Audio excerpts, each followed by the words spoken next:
he will join us momentarily. I love that you But started yeah. with the wrong name. That was great. Well, actually, me and Dominic both recorded this week uh, with Foddy. Dom recorded on Thursday, and I recorded a couple hours ago with Foddy. So that's why he's on my mind. But no, Foddy is definitely not Rob Stone or Bob Rock. So yeah, that should be awesome. Dominic, anything new with you this week? Anything new with me? Well, for all the people who say they wish they lived in Canada, I just snowblowed a foot of snow on my driveway, so it sucks. And my snowblower broke halfway through and is stuck in fifth gear. So that just means it goes really, really fast. And when the snow is really deep and heavy, you can't go fast away. It was a fun time.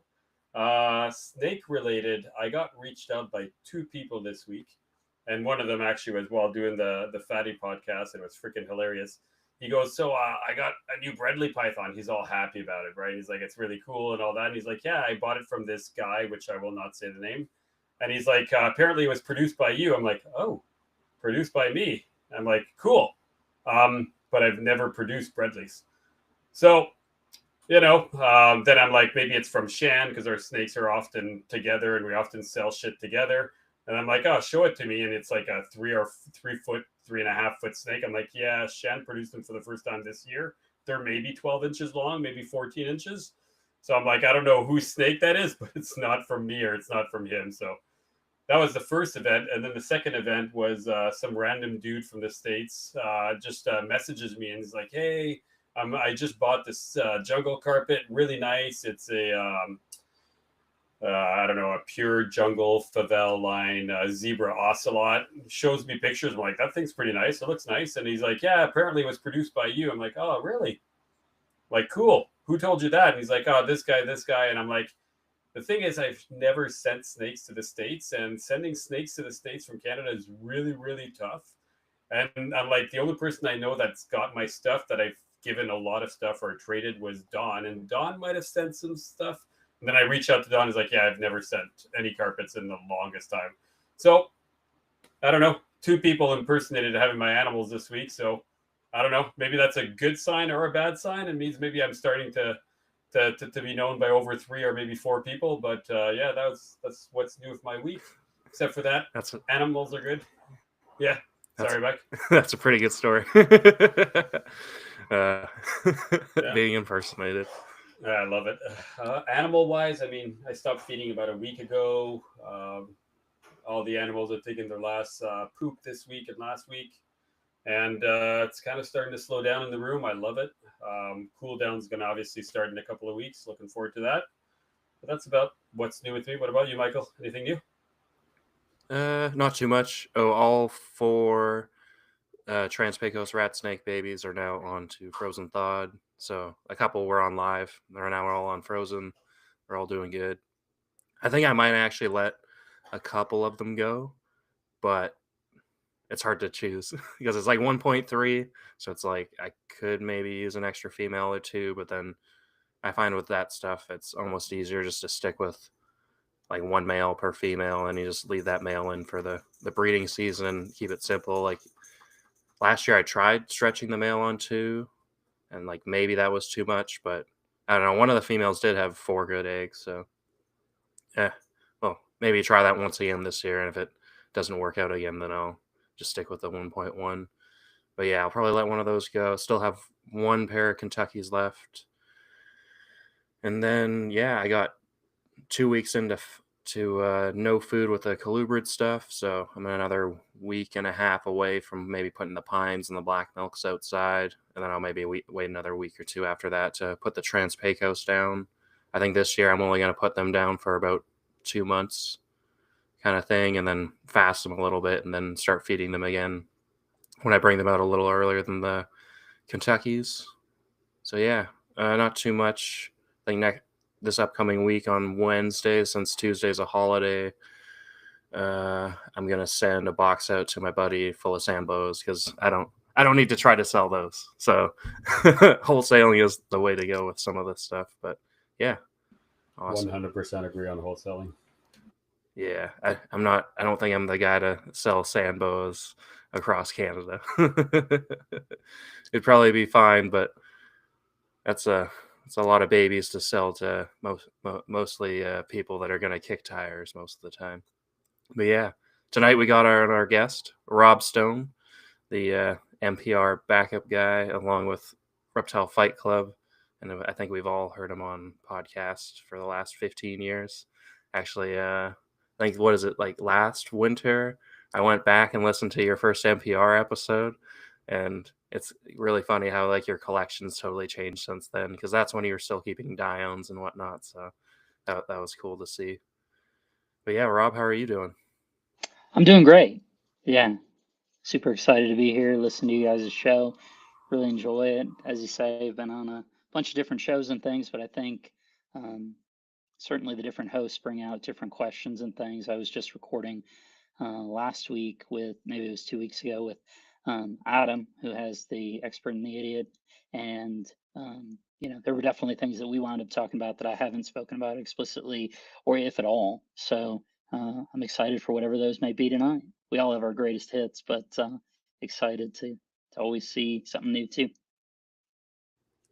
Oh yeah, I always find it interesting to because when you hear certain guests talk, you're like, I wish he said something more about this, or even just hearing, like you say, different interviewers, the way they ask questions differently, sometimes just brings out like a little bit different of a vision. And that's why I had you send me a bunch of pictures because I'm like, I've heard you talk about all this stuff, and I see the occasional picture that you post or something, but getting a visual of like how you set up your rhino enclosures or how you do the cork rounds and stuff, it like really, it's like, okay, that makes me think because when I think of something, it might not be exactly how you actually did it. And that's always like makes you want to evolve your keeping in a way. And then I also, yeah, there's a few things I won't just ask you all the questions right now, but yeah. Uh, any new herp trips that you went on recently? Obviously, you went to West Texas. Did you do any other herping more recently than that? So yeah, and I didn't go out with Justin when they had gone to the Carpet Fest. I wasn't able to make that, Oh, unfortunately. So the most recent thing that I had done was down in Southeast Colorado. Was able to with Brendan Hediger, who Phil from Arids Only. He was the guy who was helping him manage that collection when he was off site from his house. We had gone down to so that I could tick off the Colorado Forum Massasauga, um, on working through the venomous of the U.S. list.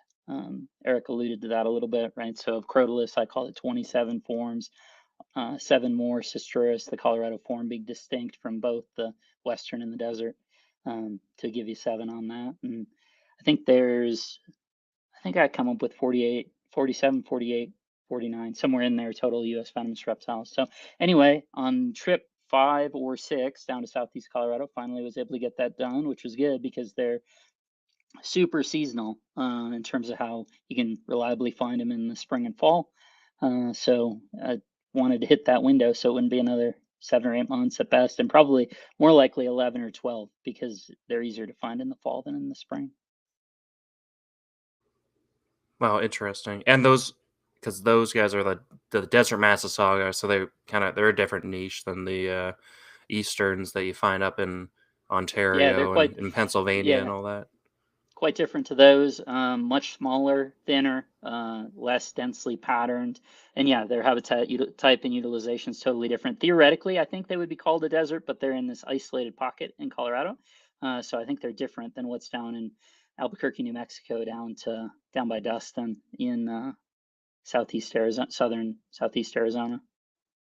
We did look for them. Yeah, We also went to Arizona, New Mexico, and maybe that's what you were thinking of with the group at the end of September, maybe third week of September, something like that. That was a good trip into a new range down into the Palencios, and that was it's rough down there. That's really rough area. We got some weather that was good for the Palencios generally. It's a tough, um, basically that whole mountain range is going under desertification associated with fire, a century of fire mismanagement, and it's in the rain shadow of the Chiricahuas and the Chiricahuas to the northwest, and the Sierra San Luis to the south. southeast.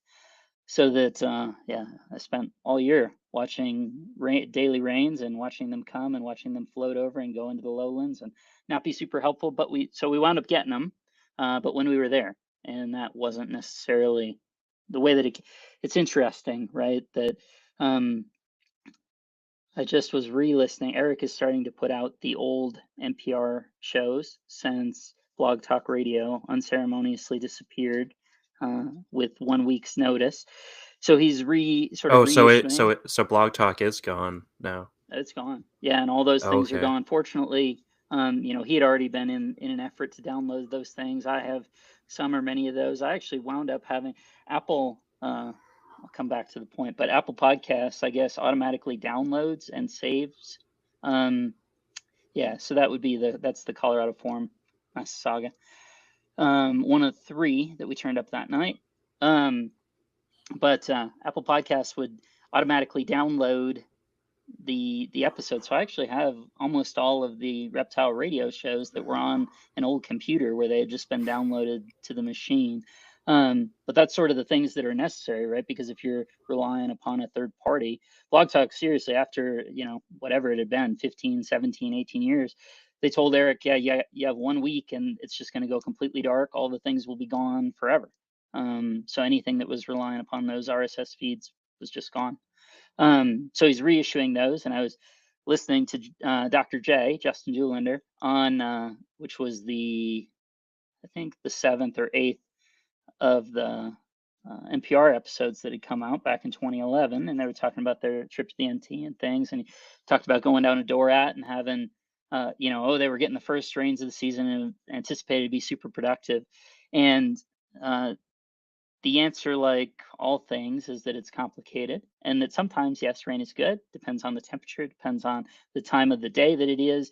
What we were seeing with our trip to Arizona, New Mexico was that the rains were coming in sort of the early to mid afternoon, but we weren't really getting another peak of sun to raise the temperature before the evening. So it was really just kind of putting a damper on the activity. So yeah, rain is good sometimes, but it depends, The answer is always it depends.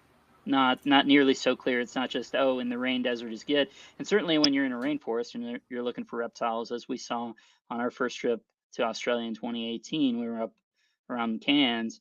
In the rainforest, when it rains, especially heavy, wet, cold rain, the only thing that didn't mind that was scrub pythons. Carpets didn't want to be out. Oh, and frogs. We had a bunch of white-lipped tree frogs and things. So those didn't mind at all. But in terms of pythons, scrubs didn't seem to mind, but certainly the carpets, once it started raining, they tucked away for sure.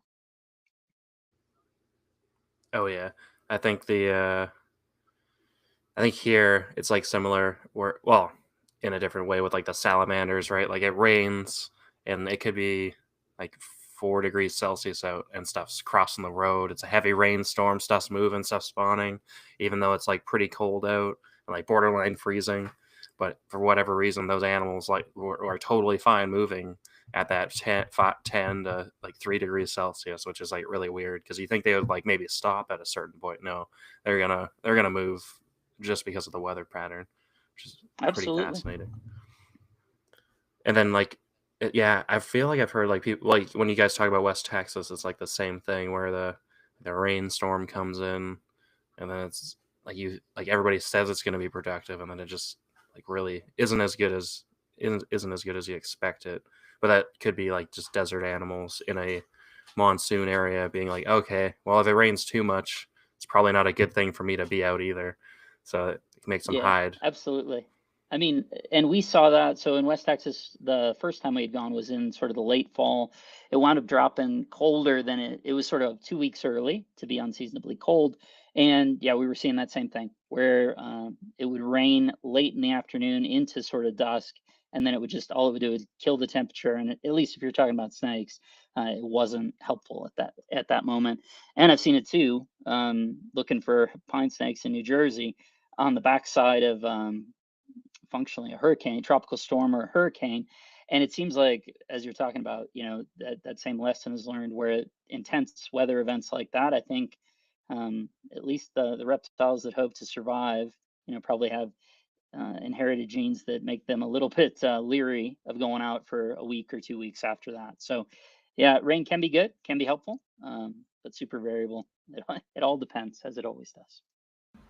Yeah, I found every time I go herping, it's more the warmer weather after a cold front. That next day, if it's sunny or if it's even remotely warm enough for them to come out, that's usually the day you find the most amount of animals. But that's been my experience, and I really only herp in the cold. So, Right. so I'm Yeah. not sure. Or even sometimes it can be the second night after that, right? It's depending on how early in the day did they get that perception of it, and do they, yeah, all sorts, a multiplicity of factors for sure. But I agree. Do you mind if we go back to the basics there? So do you mind just going over your collection? I'm really curious because I know you keep a good amount of a diverse collection. I know the main ones that we're probably going to talk about, but I'd love to know exactly what's in your collection just so I know kind of where we're going to go into this because I'm pretty sure I know where Mike's going to go, but I want to see if there's anything else that'll draw my attention. I definitely want to go down the Rhino Rats, even though I know you've been asked that like millions of times on multiple podcasts. But I'm curious to know what else you keep. So at this point, yeah, and I know you guys hit on this in the episode with Eric, right? In terms of talking about trying to, I'm in the same spot as him, trying to keep less and do it better. I've kept most of the things that you can keep in terms of non-venomous reptiles, and then Gilas and beaded lizards, and then worked with a variety of things when I was volunteering out at the Denver Zoo in earlier days. So the answer, at least in terms of pythons, colubrids, is I've probably had basically everything that you can have. It might have been one animal for a couple weeks, or it might have been, stuff that I've literally had for 25 years going on straight. In terms of now, the principal focus stuff that I have is the rhino rat snakes, as you said, and that's been a continuous item since I got I used to work Pro Exotics as well. So going back to that time, I bought with my buddy Tom Weaver, who's now down at the Sonoran Desert Museum. We bought all of the Pro Exotics rhinos when they started getting out of them in 2002. And I've had them ever since. I've had rhinos ever since then. I also have Jamaican boas, Puerto Rican boas, Solomon Island tree boas. Those are the main focal points for sure. In terms of other, things that I like, Colorado is not the most, at least taken in its most draconian, is not necessarily the most accommodating state in terms of what you can keep. It's not Pennsylvania, unless it's a sugar glider. So, there are certain things that I used to work with and don't anymore, but are certainly of interest and whatever. But yeah, probably I have thoughts on a lot of things that would be of interest. I know a big topic of conversation on here is the West Texas stuff, is Alternas. Probably, I don't know that you've talked about it as much, but variable king snakes. Both of those would be things where I've had 50, 60, 70 of those at one time. I think they're so cool because you could have 50, 60, or 70 of them and know each one of them, particularly both Alterna and variable king snakes, where, yeah, I know each of those animals and what those are. I didn't send you, Mike, any of those on here, but if folks want to see some of that, you could go on the High Plains Herp page on Facebook, and there's galleries. And maybe Dominic, maybe that's the starting point. Maybe run your parallel screen, go over there, check out those galleries, and that's a good representation of a lot of the stuff. Done a lot of, as I said, probably have kept, other than I've never had an African rock python. I've never had a Burmese python.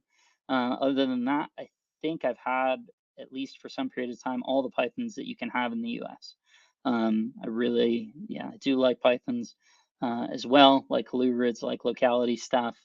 In terms of why I keep what I keep now, because people ask me, sort of what that goes to, and I do think it goes to sort of the things that were cool when I got into it. I've always been big into. I was front end of the internet in terms of reptile internet, seeing, watching stuff from King Snake when it came out in '97 into early '98. So I've been on there, seen everything for the last 28 years on King Snake, and I know it's shifted mostly off King Snake at this point, but I've been around for all that, seen all of that. But at the same time, I was big into books and Reptiles Magazine and Vivarium. I have all the Vivariums.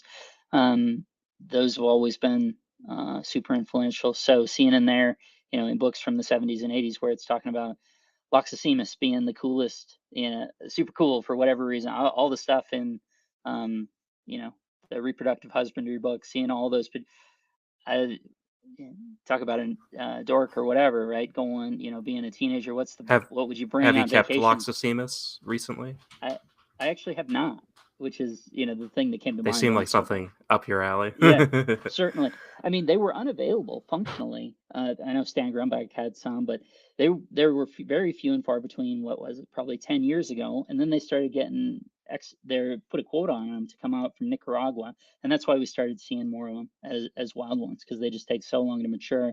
They're not easy to reproduce. They're low recruitment. So yeah, that's been really cool. But I thought about it at that point. I actually talked to Cameron and said, "Hey, can you do this?" And it was actually really instructive, because his answer was no. I'm not set up to. There's no infrastructure, much less that he was tied into in Nicaragua, to really be able to get access to those animals. So even there was a huge quota. I think it was several hundred at least to come out of there. I don't know how many were actually coming out, because when that change in the legislation came about, there wasn't the infrastructure and support to actually immediately turn that over and start sending those in. But I do think that's where most of those came from, and certainly have given the species a bump in terms of availability, because they were on track 10 years ago to not be around, or at least functionally not be around. And so I do think. Can I cut you off for just a second? Just for the non-colubrid people, and definitely not me, Loxocemus, what is that? So they have a variety of common names. They're usually, I think, called Mexican burrowing pythons. Okay, got it. So they're cool. They're an egg-laying, mostly what would you say? Mostly gray to brown snake, gray to brown to black snake on top, with a creamy belly that then will have lots of freckles or fleck inclusions on the back, which are really cool, which are, a lighter color. They're really neat, and they get more as they get bigger. Awesome. Yeah, actually, I think we talked about it last podcast, didn't we, Mike? I feel like we did anyway. But, yeah, cool. Sorry. I think so, but it's always cool to talk. Yeah, I don't want to cut you off. Sorry. It's just sometimes when you talk about certain like Latin names, if it's not like in my genre of animals that I keep, I'm like, God damn it, man! I'm trying to Google it, and I'm like, God, I can't find it. All right, go ahead. Yeah, sorry, sure. I didn't mean to cut you off. No, all good. So yeah, I mean, I would bring that book on vacation. That's what I would bring. What's the entertainment? Rereading the Ross and Marchak. So all those things in there are of interest. The Jamaicans and Puerto Ricans have always struck me as cool. And that goes back to, there was a Reptiles magazine article on Puerto Rican boas in '98, I think June, July, something like that. And it talked about, it was somebody in Puerto Rico, a researcher, I think, who was working with them and maybe had some captive animals, and said, they're great, but they're basically unavailable. And that's largely true. Actually, it is funny that most of the stuff, at least a large portion of the founder stuff that we have, I think, came from Canada, right? Tom Huff's place. So those animals have certainly been instrumental in sort of the captive genetics for those in the U.S. Yeah, it would be nice if we still had some of that stuff, or if somebody would start talking that has them in their basement still. Maybe that's on the older side. Sure, I mean, they could still be around. They're definitely, if you keep them right, they'll live a long time. Because, apparently somebody said there was some older animals in some collection, and they just didn't want to let them go or breed them, even though they're only like 20. So it's like, well, these boas should live till they're 40. So, at least try. Like they're, as long as you feed it up to size and it's actually healthy, like it shouldn't be an issue at all. You know what? I wonder if that's a bit our fault, because a lot of people often say, like that famous line, the riskiest, the most dangerous thing you can do to your animals is breed it, right? So you hear that all the time on podcasts. So if you're thinking you've got a really old animal, is that really what you want to do? I don't know. Sometimes I feel like maybe we're responsible for people stopping to breed their animals once they're past, like, I don't know, 10, 12, 15 years old. Like, think about it. How many animals have you bred that are over 15? It's not done often. Like, so it can be done, but most people breed everything between the ages of like 3 or 4 to like 8, 9, and that's about it. I don't know. Maybe I'm wrong, but that's my observation. Yeah, no, that's a fair point. Like my Sambo is 15 this year, and she had her 6th litter. So I don't know, and I expect her to live for quite a bit longer. I'm gonna give her a couple more years off now, and probably and cycle her every year or two breeding. But I still expect her to live a very long life because, well, they're pretty bulletproof. But yeah, actually, with Tom Huff, so his son, I guess, is more into arachnids and that, and has at some point worked for the Smithsonian. When I was looking up Thomas Huff to see what I could find, and obviously his son's name came up, and he he actually is described those Amblyopes, the whip scorpion species, I believe. And so yeah, actually, apparently he grew up out here on the West Coast. So a few of the older buddies that I know from working at pet stores and stuff actually knew him growing up because he's all their age. So that was cool. Okay, So I fair think it enough. would be cool if maybe like if like you could get him on a podcast and maybe see if he recalls any of what his dad did and stuff, or I don't know, some sort of storytelling show would be really fascinating to me. Like even if you were able to somehow get Jeff Murray on to talk to him too, Yeah. because I'm sure he would have some questions as well. Like that'd be interesting. Because yeah, actually, I just sold a male Kentucky to a guy on the island who actually used to be a zookeeper in another province, and he used to breed a bunch of Sanzinia 20 years ago at that zoo. That I believe those some of those animals may have made it into the private sector in a way, like in a legal way, but Mm. yeah, it was like it's kind of fascinating how like those animals kind of slowly like because the zoos don't really care about them too much. So I think it was like a keepers ended up getting them, and then the keepers decided like they were getting old or whatnot, and then they decided to move it on to somebody in the private sector. Same as how there should be Jamaican boas around here too, but I think there's only a handful. But like I really hope there's that old guy in a basement in Ontario that still has several groups of them kind of thing, and you just have to find the right person to get his phone number, and then maybe we might hit gold. Because like that's like a species like especially the Puerto Ricans. Those are a species that's like even up here. Like I don't think they're not gonna blow anybody's doors off. They're not gonna sell for thousands of dollars. Some people maybe would pay that, but it's also like in the end, what like 4 or 5 people are gonna pay that, and the rest are gonna be like, well, that's $150 brown snake that wants to bite and shit on you, kind of thing. So yeah, actually, looking at the CITES documents, there was like 60 Puerto Ricans or something, 40 or 60 Puerto Ricans brought in over 3 shipments into Canada from Denmark in the early 2000s. That was interesting to see that none of those Yeah. animals are around. Or, Right, and they theoretically very easily could be. Not even descendants. Those animals themselves could easily be around. exactly. Or at least they would have the capacity to be. So. Yeah. Yeah. Actually, well, hearing some of those old guys talk too about how even out here we had like Bahama boas. Like they're like, oh yeah, the pet stores used to get stuff in from the Caribbean all the time. They like the vine boa, like maybe they're Sure. not specifically those animals, but like like small boas from the Caribbean. They used to come in the 80s and 90s a lot, which is weird to think because now it'd be like, oh, I wish that could happen. I wouldn't mind some fresh Yeah, blood. right, for sure. And I would say too, right, that for the most part, it does seem like the trend with things is for them to become less available. The common narrative is, oh, we used to be able to get them and now we can't. But I do get a little frustrated when I listen to podcasts and the conversation is always sort of fatalistic and prisoner of the moment and saying like, oh, we'll never be able to have X, Y, and Z, because there are certainly exceptions to it. And even, when you're talking about in the early 2000s getting Puerto Rican boas imported into Canada, that's a CITES one here in the U.S. Endangered level, Endangered Species Act listed species. It seems unlikely, right? And even now, zoos have difficulty importing Jamaican boas, even from zoo to zoo, crossing international boundaries, which is a similar situation in terms of their status. But it does happen. Is it unnecessarily difficult sometimes? Yeah, but sometimes that's a function of, and it's funny to think, but that can be literally the sort of whims and or prejudice of a particular inspector at a particular port, the person who has to be, the person who signs off on that paperwork, and maybe they get a different job, like any of us. Maybe they, just stop working there, right? Or whatever it Oh, is. And so things that seem impossible are not always so. That doesn't, I'm certainly not an advocate for doing dumb things or things that, don't make a lot of sense and saying, oh, let's make consciously bad choices because it'll be fixed in the wash, right? And I know that I'm sort of hitting on a muttonism here.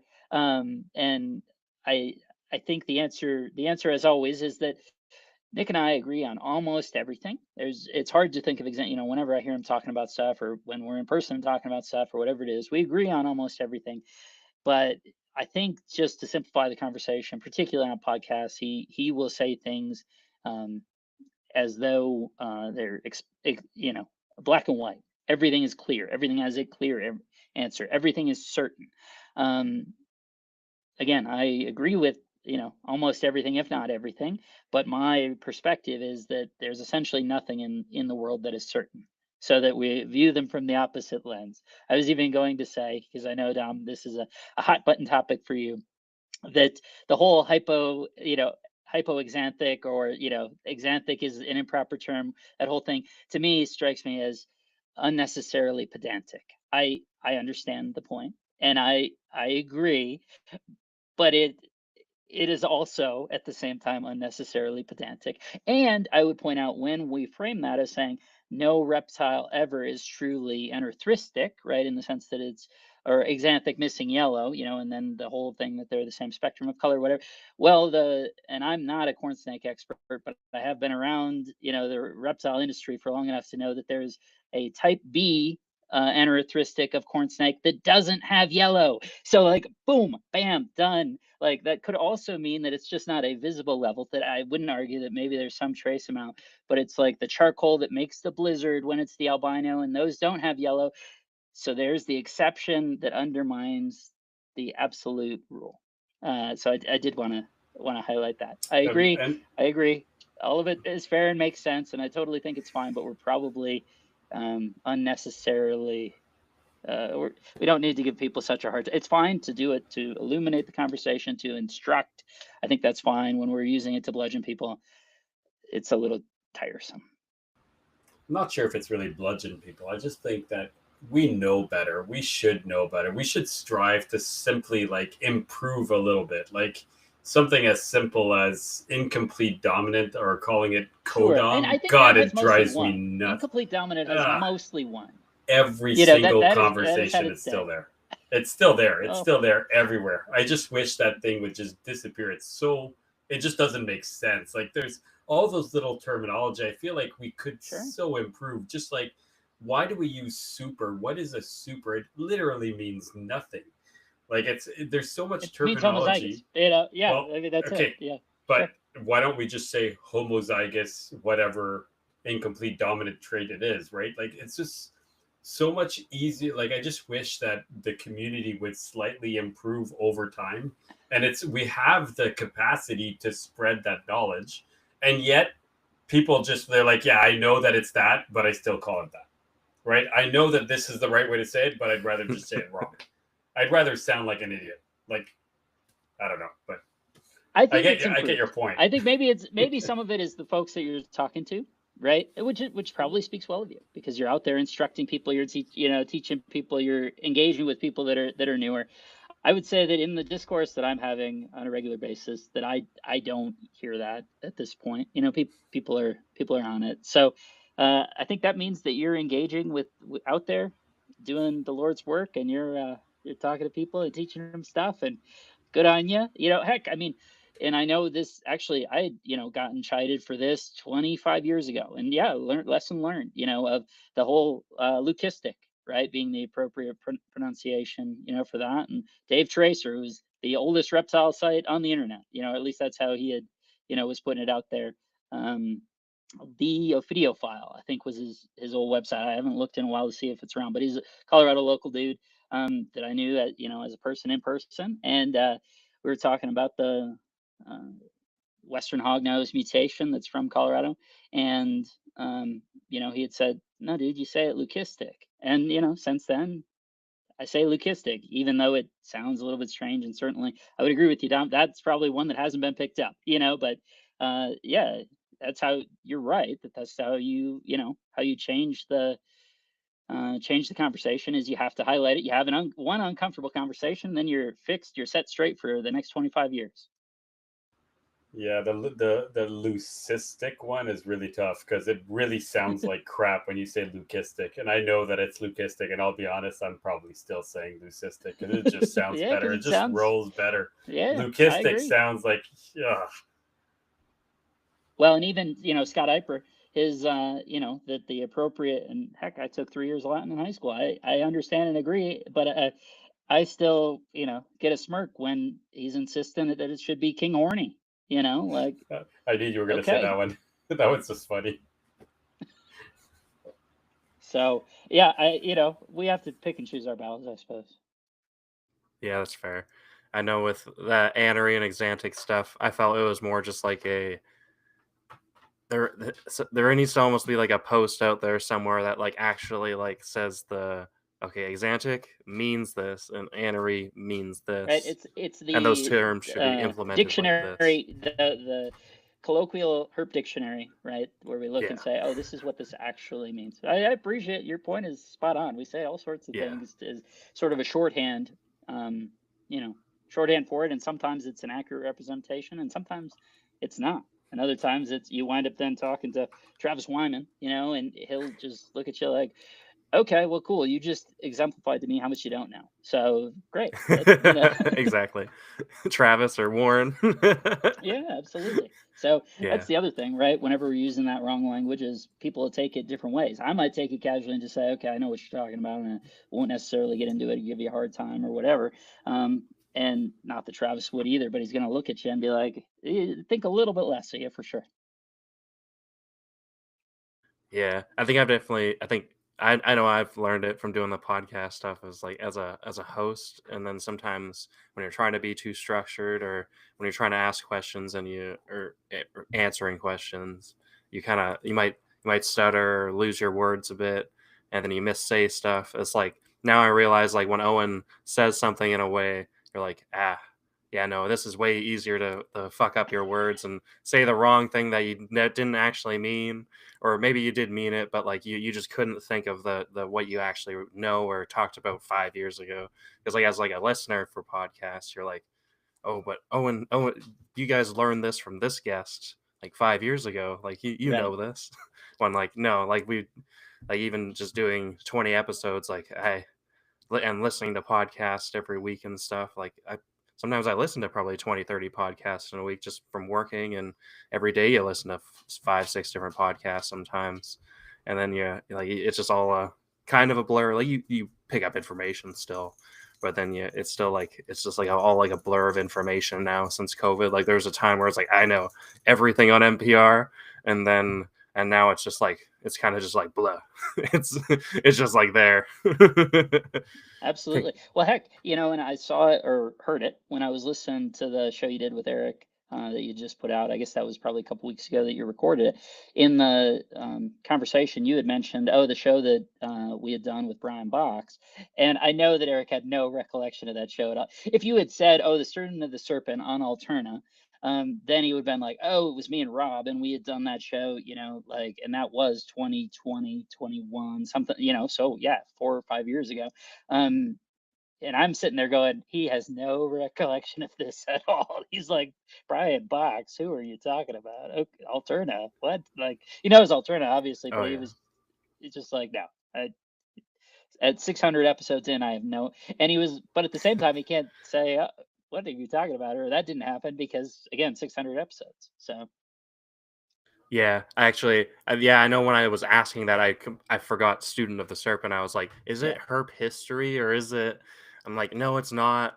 Because he only did like We he only only did did 3 or like two 4. or Yeah, we three. had the super weird Yeah, front one with the Womas, and then yeah. we did that one with Brian. I think it got put out. The one we had talked to Mike Pingleton about timber rattlesnakes. I I think we don't put that think out. that went out. No, Okay, we because that definitely would be a did it. good So one. Same with yeah, Eric we talked Sandolan to him about episode him. that needs to come out. Yeah, so we talked to him. Maybe we did an NPR, and then we were trying to do the Student of the Serpent thing shorter as like a species focused thing. And so I think we recorded it. So I remember we talked to Mike, and then afterwards we had sort of made a separate stream or put a pause in the thing and then come back to it. And it was intended to turn into that, but I think that was probably the last thing we would have done, and I guess it didn't go out. But yeah, I think we talked to Mike on NPR, which was good. And super nice guy. We actually just on Fight Club talked to Matt Cage, who's a really good buddies with Mike and goes out herping with Mike a lot. And I thought that was really really productive. I was super good to actually get clarity on what a cat mage, right, is what Mike will call him and stuff on the when he's doing trip recaps and things like that. But yeah, I was happy about that. Do you mind if I ask? Yeah, no, whatever. Whatever happened to Student of the Serpent? Like, why did you guys decide to stop? Because I was pretty like when you guys decided to take it out, I was like, oh, this is cool. This is gonna be different, and then it just poof. Right. I think it's mostly a function of like finding a dynamic that works and then making it work in the schedule. The big thing with podcasting generally, and this is something that goes back to Reptile Radio, because we'd seen it, both Eric and I had seen it play out in real time, is that the ability to have a fixed schedule that you then stick to, even when you're kind of maybe not feeling it, or life arises and there are so many incentives to not do it, that you kind of need to commit to that, whatever that cadence is. And it could even be irregular, but you got to, then have a cadence where you assign the different dates that you're going to do it, and you stick to it even when things arise. Otherwise, eventually you'll just make excuses and not do it. Right. And so that's probably where that it kind of wound up, is just failing to institute a process where that would happen. As I say, going back to the Reptile Radio thing, how it had played out, they did every week for I think 2.5 or 3 years. And then, and when you listen to the first handful of episodes, they would have said that, I don't even know, Mike, if you would have gotten a chance to listen to, even when you started, because they had put them behind the LBC, and then Larry had taken them off of the RSS feed and all this. It was mistakes in podcasting, right? And I do always get frustrated about that. All the old Herp Nation podcast that disappeared, that was very frustrating. It's frustrating the Blog Talk went away because all the Leopard Gecko Nate something, those ones went away. So much content went away, with that. In the context of the Herp Nation thing, I just can't even imagine how those creators felt, because it wasn't really their decision. It was tied into the Herp Nation thing that when that folded, that just took the whole thing down. And I wouldn't have been able to abide that, but that's me. I think I saw, didn't they release videos with that Herp Nation stuff? I don't think I've ever listened to it, but I remember there being maybe videos off of it, there was like with Vin Russo and that.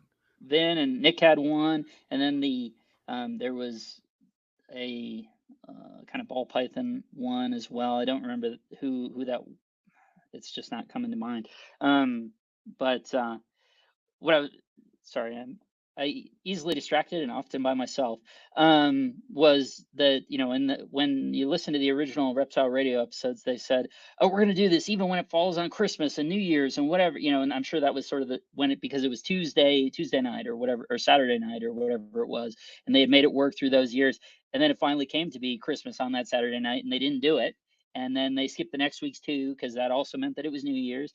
And I think they did one episode, but because they had sort of broken the seal, it was like they missed 2 weeks. They came back for one, then they missed 3 more, and then they did 1 or 2, and then they missed 3 more, and then they were back for 1 or 2, and it functionally was gone. And CK, Constrictor Keeper, kind of picked up the ball after, within 6 months, it was basically dead. And CK picked it up. I was on there a couple weeks in a row on there with him, and that was basically the last Reptile Radios that went out, was the ones that I had done with them.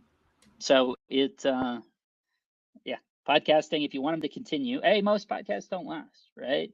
The average is always put out there as being 7 episodes, something like that, because it is a huge commitment. So I appreciate and applaud you guys undertaking the effort, but I would say you're already at 3 times the average length that they go. yeah, I think we've recorded from the audience. I was going to say, I think we've recorded 21. Yeah, I think the trick for us, because Mike was off a couple of times for different trips and stuff when he was coming here and all that, and I was like, I still want to do it, and I was like, that's the idea with having the Shan, is that Shan is the backup whenever I want to book off or whenever Mike wants to book off. And the idea is to never, ever not do one. And we're also always one episode, technically two in advance. If ever you can fix the Zach Whitman episode, which Mike better fucking fix it. But we're technically two in advance, right? But the other idea is that if I want to book off or things like that, and if ever it does fall on Christmas, we're just going to we're going to lose those episodes in advance. You know what I mean? Right. So it's been working well. Yeah. Talk about podcasting though. So Reptile Fight Club, obviously, to me, that's the main show that you're on, and I love it. Do you mind talking a bit about the evolution? It seems like your show is kind of changing too, right? There's Reptile Fight Club. I keep seeing a couple of different shows. Do you want to go a bit about how that's going and what the evolution of the show is in your head, or where it's going? I don't know if I'm kind of changing subjects a bit, but I'm kind of curious because you guys are talking about a lot more. There's a lot more herping related shows, and I don't know. I'd love to go down that avenue. Yeah, for sure.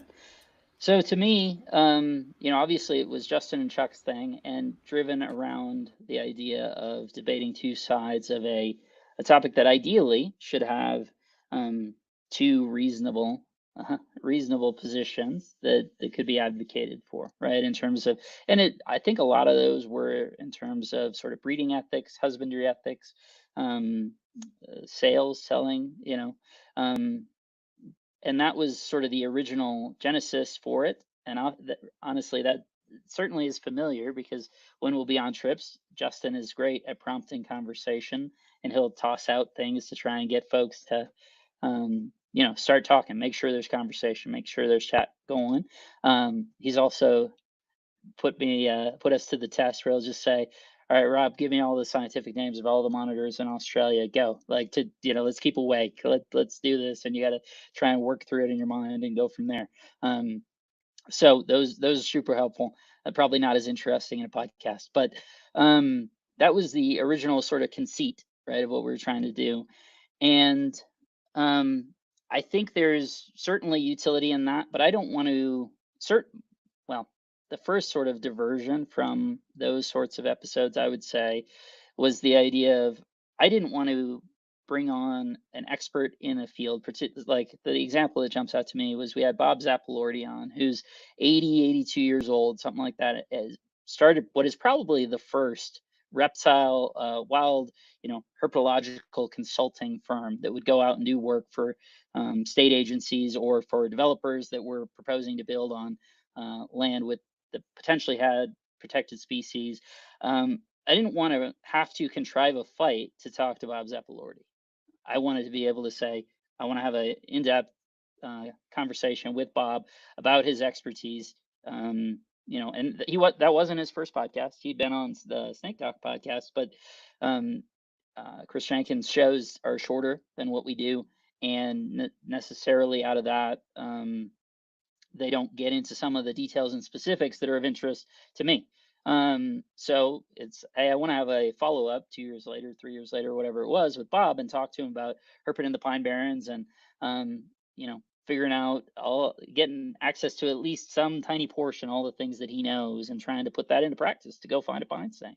And that, it was, well, how can we frame this in a way that's still where we don't lose the construction of the show, or the goal of the show, but still be able to do that without, as I say, just sort of arbitrarily constructing some fight and then being stuck within that narrative when we're talking to them. So that led to the Grilling the Expert series, and that's kind of what I called. We had Zach on as well, Dr. Zach Lofen, to talk specifically in the context of hognose snakes, and that, was really happy with that. We also had, and I forget his name, it was one that Justin had booked, but he's like the conservation director at Zoo Atlanta, I think. Tom Mendelson, I think. Maybe.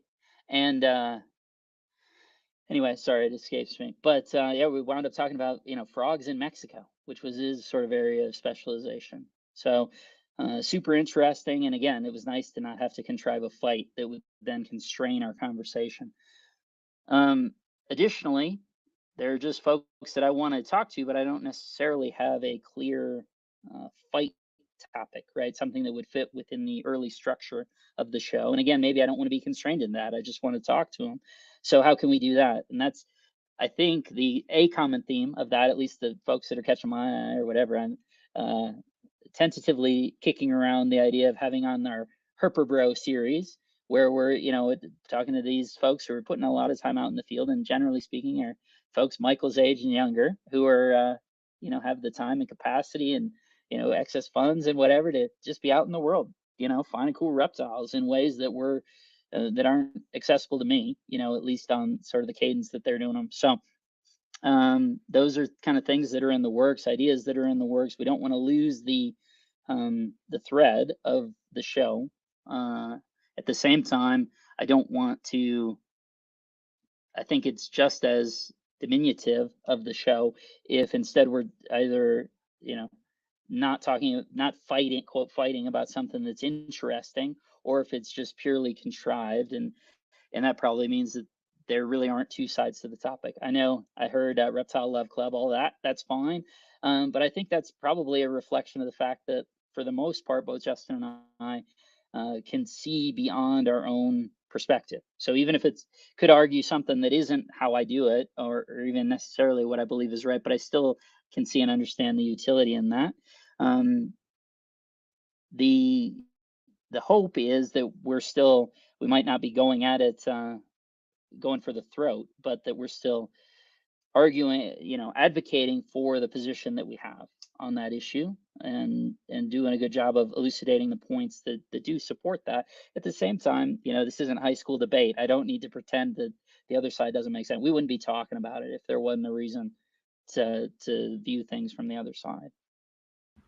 Yeah, so I got to bring up the fact that I did say Reptile Love Club, and I mean it with the utmost respect. I love your shows.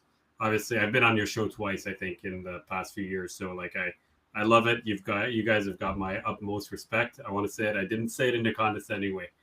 Okay, I don't know if it came off that way. If I did, I apologize. No, you're all good. You're all good. No, and I know there's something to that, but it's, again, I think it's a function. It's a little bit different. The dynamic is certainly different when we have a guest, particularly a guest that feels strongly on whatever it is that we're talking about, which is great when folks have topics and want to come on and talk through them. And I do think there's a ton of utility to that. And then it can kind of be, depending on where that falls, there certainly have been instances where Justin and I might see things differently, and one of us aligns more closely with the guest or the other. And that's a great role to either, that person who's in alignment kind of becomes a mediator and making sure that we're getting good points, kind of for both sides. But maybe if the guest has ideas that they want out there, but again, as Mike talked about, sometimes it's not easy to, to speak clearly, say what we mean and mean what we say when we're in this context, right? It's easy to flub stuff. So hopefully either Justin or myself then can serve a role to kind of see where the person's trying to go and express that opinion. And then if they agree, great, they can co-sign it. If they don't, they say, no, Rob, you totally misunderstood what I was trying to say. And that's useful too, right? I do think some of the utility of the podcast, of that particular podcast, is the ability to push back and to explore other sides. When we're in a guest space, it can often be socially difficult, right, to push back, or some people, myself can be included in this, just continue talking, right? If you're talking to Nick, he's just going to keep talking, and it's rare to have the train stop and sort of hold on, let's clarify what you meant there. One thing that jumps to mind is there was a podcast back 2020, 21, something like that, Word on the Snakevine, which is a really good show. I really they had a ton of great guests on there.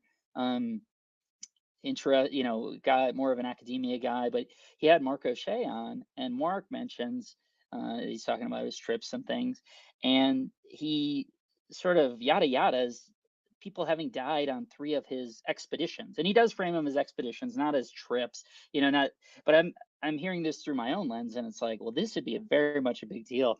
And Mark just sort of, oh, yeah, sure, it's happened, whatever, and I think he then is going on to talk about how the cameraman almost fell off when they were looking at the olive python with the roughy, or, at least it was in that context. Someone had a very close call. And the host was so focused on the next question that he was asking. I don't know if he was actually actively listening, because if I were there and I were actively listening, I would have to say, hold on, Now I need you to pause and let's walk through what you mean when you say that. And the answer is that he would be in places for 3 to 6 months, and anything can happen in 3 to 6 months, let alone if you're on some uninhabited island in the river in Brazil, right? Any sort of thing can happen, and that's mostly what he meant by that. But the idea, it was definitely a notable, right? Notable issue of sort of the lack of pushback over the, hey, let's return to that topic. And the hope is with our show that we do kind of probe into those things, and there's not nearly so much just, oh well, we just let the guests come on, and then maybe the next episode we say, oh, that was kind of crazy when they said this or that or whatever, or we just have that conversation off air. But hopefully that's a value that we're providing in the space, is if folks come on that we ask some of those questions to try and get at things that certainly we would hope that listeners would be interested in or talking about coming out of that. We want to have that conversation on air, not just have folks wondering. Yeah, I definitely I remember that. And I also remember Phil and Nipper having to cut out chunks of their episode with him due to some of the stuff he was talking about, which makes me want to listen to the uncut version of it. But yeah, no, Mark seems like a really interesting guy. Actually, the Tony Wigley he's got a lot of guy, great stories. Yeah, that Tony Wigley guy used to do like work with him or something back in the late 90s, early 2000s. It was either during his TV show or before it. And he was like, yeah, Mark's an interesting guy at the very least. He's a character for sure. So absolutely. What they had him on twice, right? They had Mark on 2 different times, and love it. Always interesting, learn a ton, and always very colorful anecdotes and things. So fabulous. Oh yeah, I really wish I know it's venomous mostly, but like Phil and Nipper are like another good combo. Just like kind of like Phil and Justin are like a really cool combo. Like for whatever reason, like it would be cool to just hear Nipper and Phil just talk to some guests. Like, well, they need to put some more shows out too, but just like that interview combo is just like, it's like, I want to hear. Same as like Phil and Roy. Like whenever like I know Phil's kind of back, but like it's like you need to find somebody to do it with, because like we need to make this consistent again, because like I really love Phil's philosophical thoughts in it. Same as how I really enjoy you and Justin, as like obviously your dynamics different, like you say, than it was kind of like Justin and Chuck. Like I feel like Chuck and Justin were like a little more like Fight Club kind of, and that's definitely like kind of fit it. And I love how you guys are almost like kind of shifting it to what you're doing now. Like I love that grilling the expert thing, and I would definitely like sometimes it's like you guys don't even need to fight, just like have a conversation and maybe get into a debate over a topic or something somehow naturally. Because like hearing a lot of your interviews, it's like Alan Rapace and that. Like that was another great interview you guys did, and like pretty much everything you guys do is like really really good and really really fascinating, because I listen to all of it and I try to re-listen to stuff as much as I can, kind of thing. And I know like that's gonna be like more like your main thing, since it's Warren said Bose isn't really like, it just doesn't really work with having 4 hosts with it, kind of thing. So like maybe I could see you eventually like maybe bringing on Warren to interview like a BOA person or something eventually as a part of that, just to do it and just to get it out there. Because like I know I'd really enjoy listening to you guys interview like Graham Reynolds or some of those guys working in the zoological field with West Indian stuff.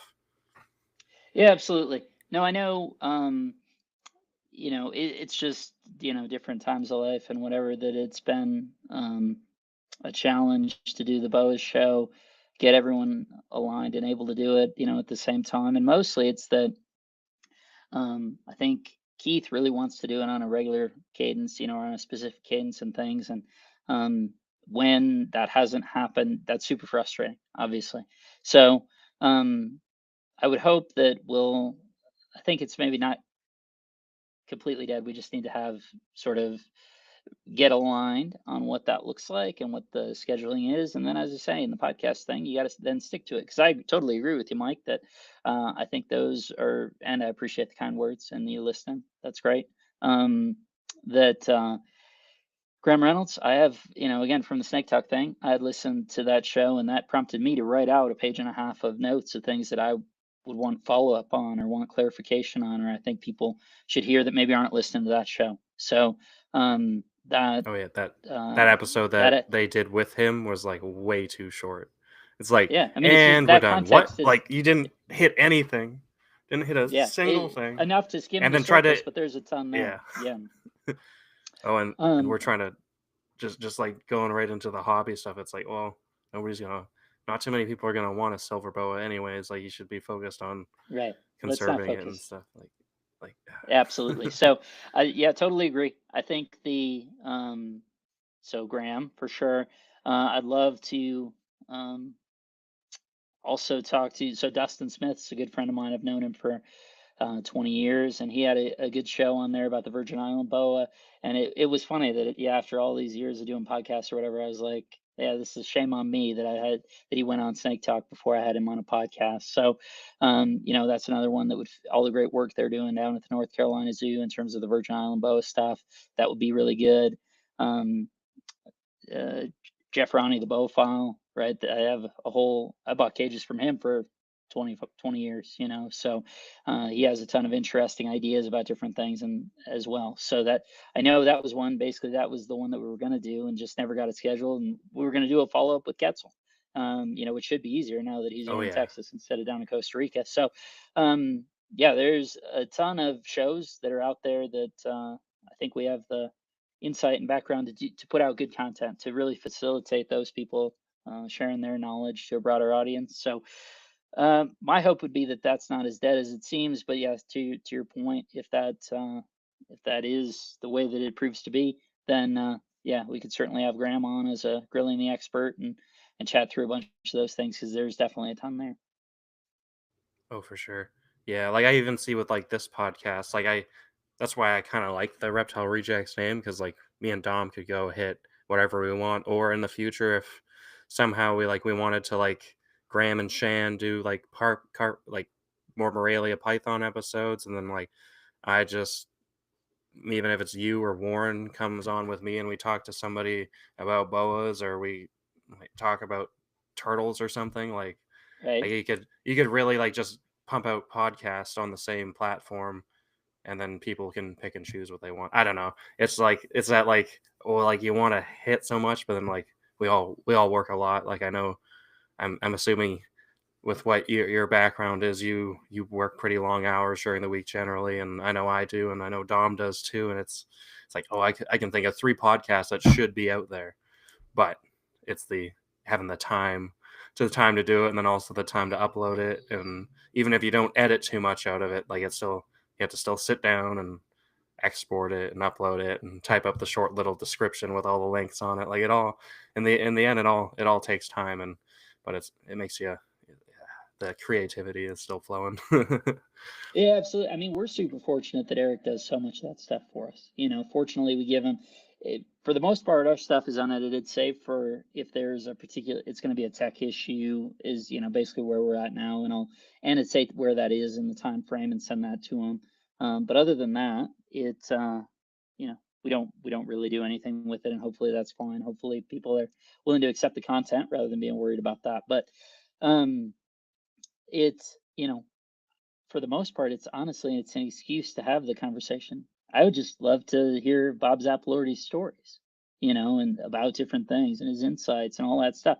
So it actually, as much as I'm saying that I don't want to contrive a fight with him, the podcast is contriving that conversation. The ability, to come on and ask him what I want to hear about, for a couple hours. That's um, the utility to me. So even if I appreciate that, folks are listening and that's great and hopefully getting something from it, I always appreciate that feedback. But honestly, I know that both Justin and I were really doing it selfishly for ourselves to be able to have a lot of those conversations, or even just, as you say, when it's just the one-on-one, it's really making the time to have those conversations with your friends. Or even we talked about it on the trip recap of, he used to, and I think he's trying to get back towards doing it, but would put out these amazing trip/visit pages on his website, that's sort of the narrative story associated with his trip. And I always found those amazing and just loved, soaking in every bit of it. And we now get to do that in the context of the podcast medium, and then just have that downloaded, and there you go. There, if there's some aspect to it that we forgot, some humorous story, whatever it might be, now it's recorded for us, if no one else. So honestly, it's sort of, selfishly building in time and the ability to have cool conversations. So I think you guys should use it for that as well. Yeah, 100% agree. It's a great way also to see how things were back then, right? Like when you listen to a really old show, or you really, especially guests, and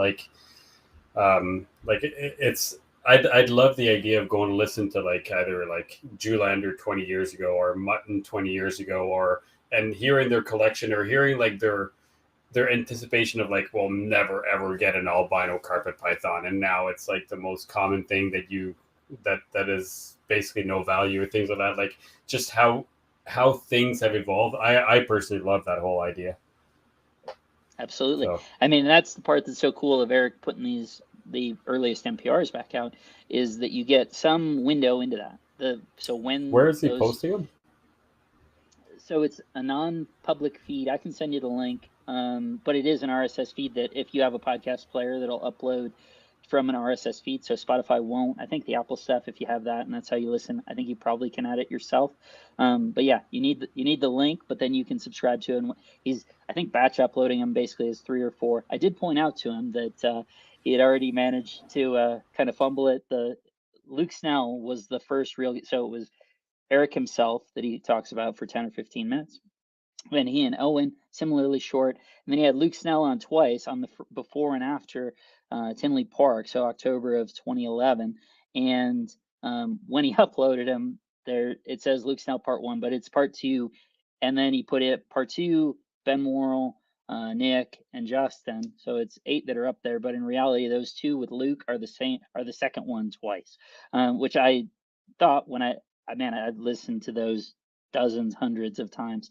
And so when I heard it the first time and it was presented as part 1, I was like, this is after he's come back. That definitely happened. He was on before.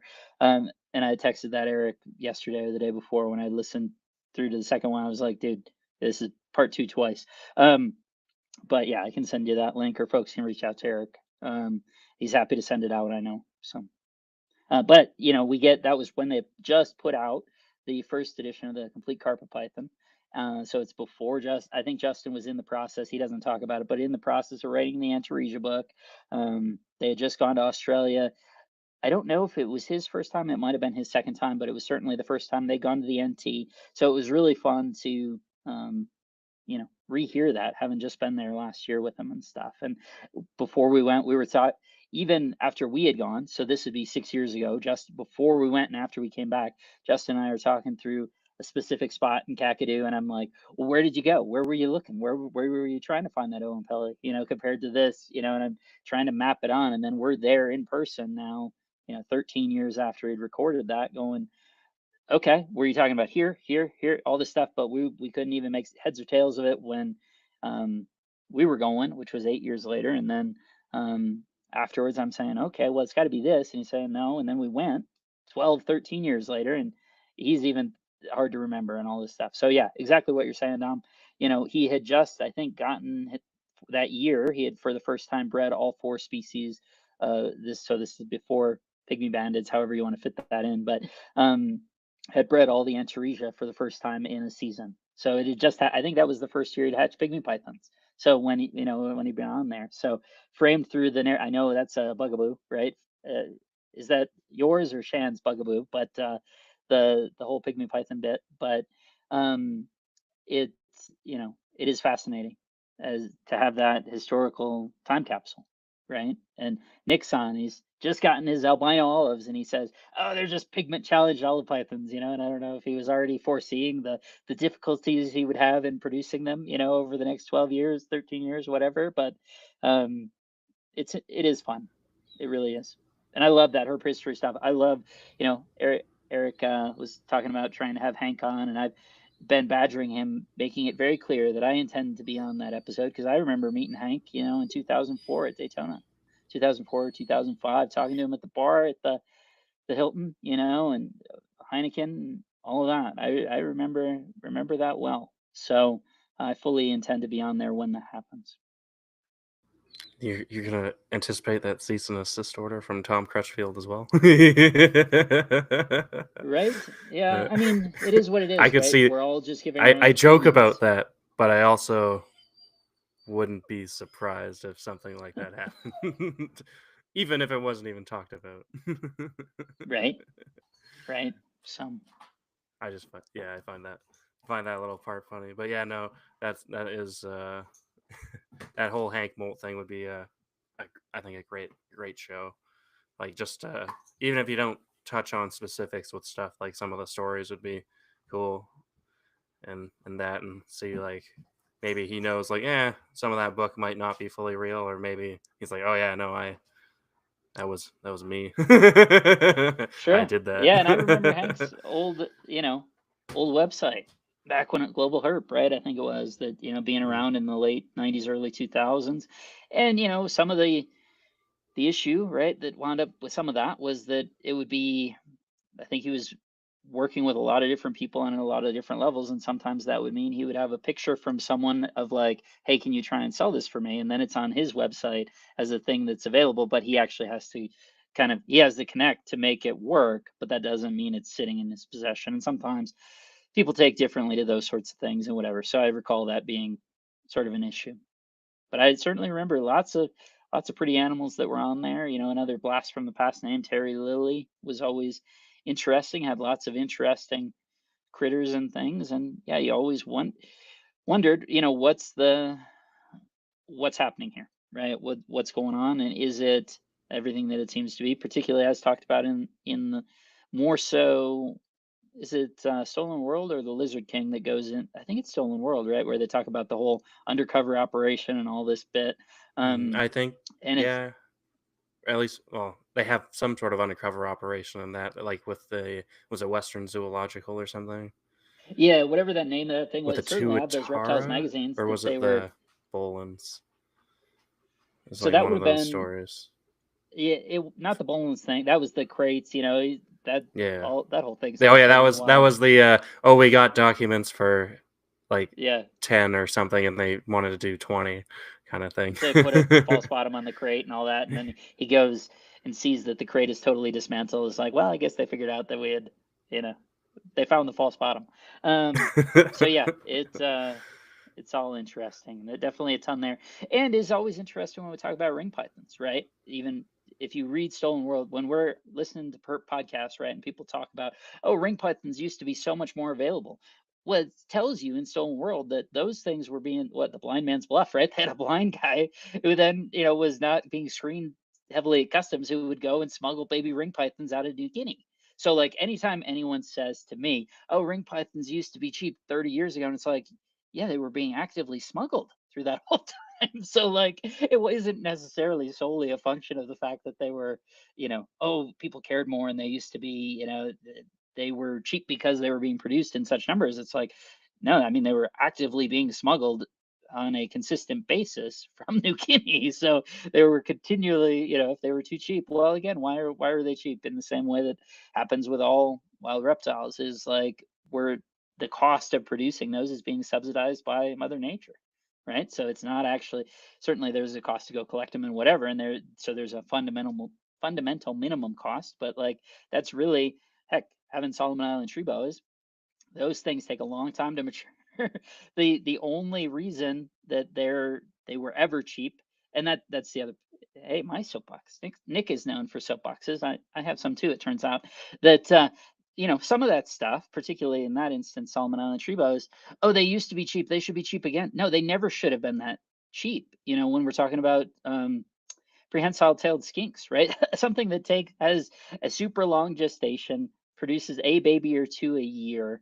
Karusha zebra, but I went actually with, there you go, Dom. I went with the common name first, but yeah, in that case, those animals they should always have cost $1,000. They should never have been $50. The only reason they were is because we were not reflecting the cost to their environment that taking those animals out represented, right? Those things with their reproductive strategy, they should always have been that price. It was just that they had they were sufficiently populated on the given islands that folks could go and grab them, and that's how they were 50 or $100. But in terms of replacement capacity within that environment, they should always have been $1,000, because that's what it actually takes in costs to the environment to make those animals. Imagine that's the same thing for like monkey tail skinks and all that. They used to be like $100 skate Yeah, now, aren't they? That's what I'm Is talking that about. that's what Yeah. you're talking about? Oh, yeah. but what yeah. name did you use? You used some other name.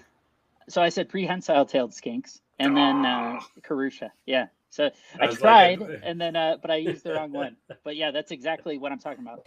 That's the thing that should just never have been cheap, right? They have a baby or two over the course of a year, and the only reason they were cheap is because you could go to that island and they're all living peacefully, and or so we like to frame it. And you could just go grab 2 dozen and put them into a bag, and go grab a sandwich, and that's been an afternoon. But that took decades for that quantity of those animals to be present there. And in an afternoon, you just took decades of the work of that environment. Yeah. humans are good for that. Yeah, absolutely. Oh yeah. Yeah. Maybe we want to. What do we want to hit on? Do we want to hit on was rhino gonna rats? say, Or do we how want to about- hit on West Indian boas? How about we let Bob decide which snake do you want to talk about most? Well, I know, Dom, you had asked about the rhino rats, and You certainly can they, go as down I the boa say, route though. It'll make Mike no, happy too. You're good. So, and as I say, they're the only thing, having worked with hundreds of different species across lizards, boas, pythons, colubrids. Um, they're the only constant that, yeah, I have had at least a rhino since in my possession since at least 2004. Every day, I might not have been home, for it or whatever, but in my house, I've had at least one for 21, 22 years, something like that, and they're the only species that's true for. They are kept with a few bare minimum parameters, or you only have to do a couple things, and they're the hardiest snakes that there are. You can keep them, expose them to warm temperatures, cold temperatures. You can feed them a lot. You can not feed them a lot. The only thing you can't really do is let them be consistently too humid. Not necessarily in the way we talk about with rosy boas or Bogertophus, the Transpecus, or the what is the common name for the ones down in Baja? The Rosalii. Baja rats. Baja rats. Yeah, I guess that makes sense, huh? But yeah, they're just they're as close to bulletproof a snake as you can get. In fact, if you open up that picture, so one note with them, if you can you zoom into the right there? If you notice, there's that little sort of weird, a little bit further to the right. You see that little weirdness on its body?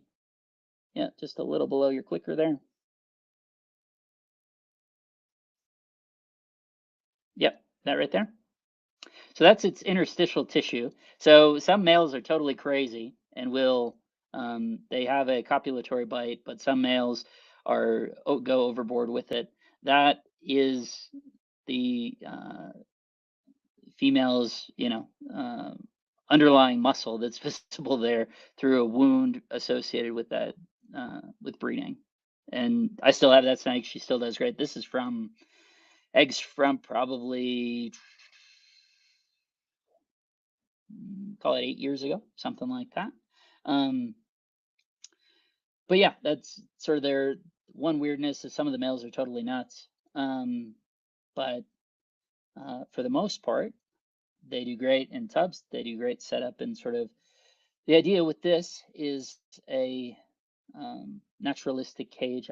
The German ideal appealed to me. This is supposed to recall the sort of limestone karst of Cat Ba Island, which is it's probably the spot where they're most commonly found nowadays.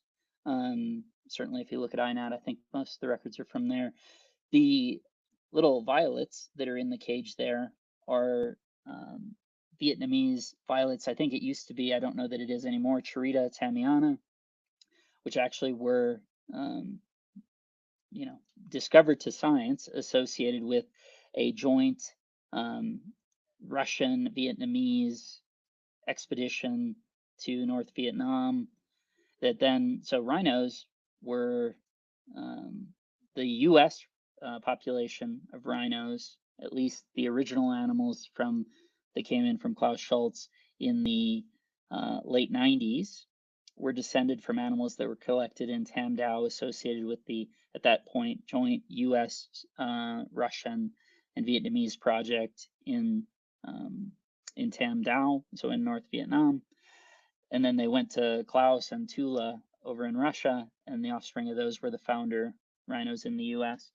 The little violets that are in there was from the same, at that point, Soviet and Vietnamese, no U.S. involvement, project in the early 80s. So it was collected in that same place. And the bamboo, at least to the genus level, should be something that's at least present in either Cat Ba or Tam Dao now. So that was sort of the ideation, was either the origin point for the U.S. captive animals or Cat Ba, where they're most commonly found now, and kind of recalling all those things. I think it's really cool. Unfortunately, I had made those cages set up those cages with those violets right at the same time that I paired them to breed, and the males definitely trashed those violets. So I think maybe I'll have to shift to trying to use one as sort of a tucked away accent piece, right, that can recall that. But I'm actually considering breaking from sort of that narrative idea that I have around it, and maybe going to Schmitty's sweet potato thing. That's kind of an interesting idea, or finding something similarly hardy that I can kind of enliven the enclosures with.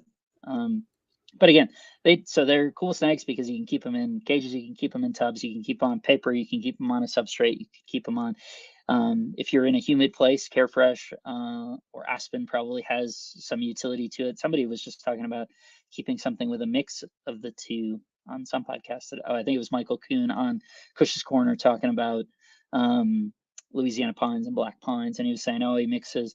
It was either pine with Carefresh or Aspen with Carefresh, and that could have utility too. I know Casey only was worry a is big adopter. Right?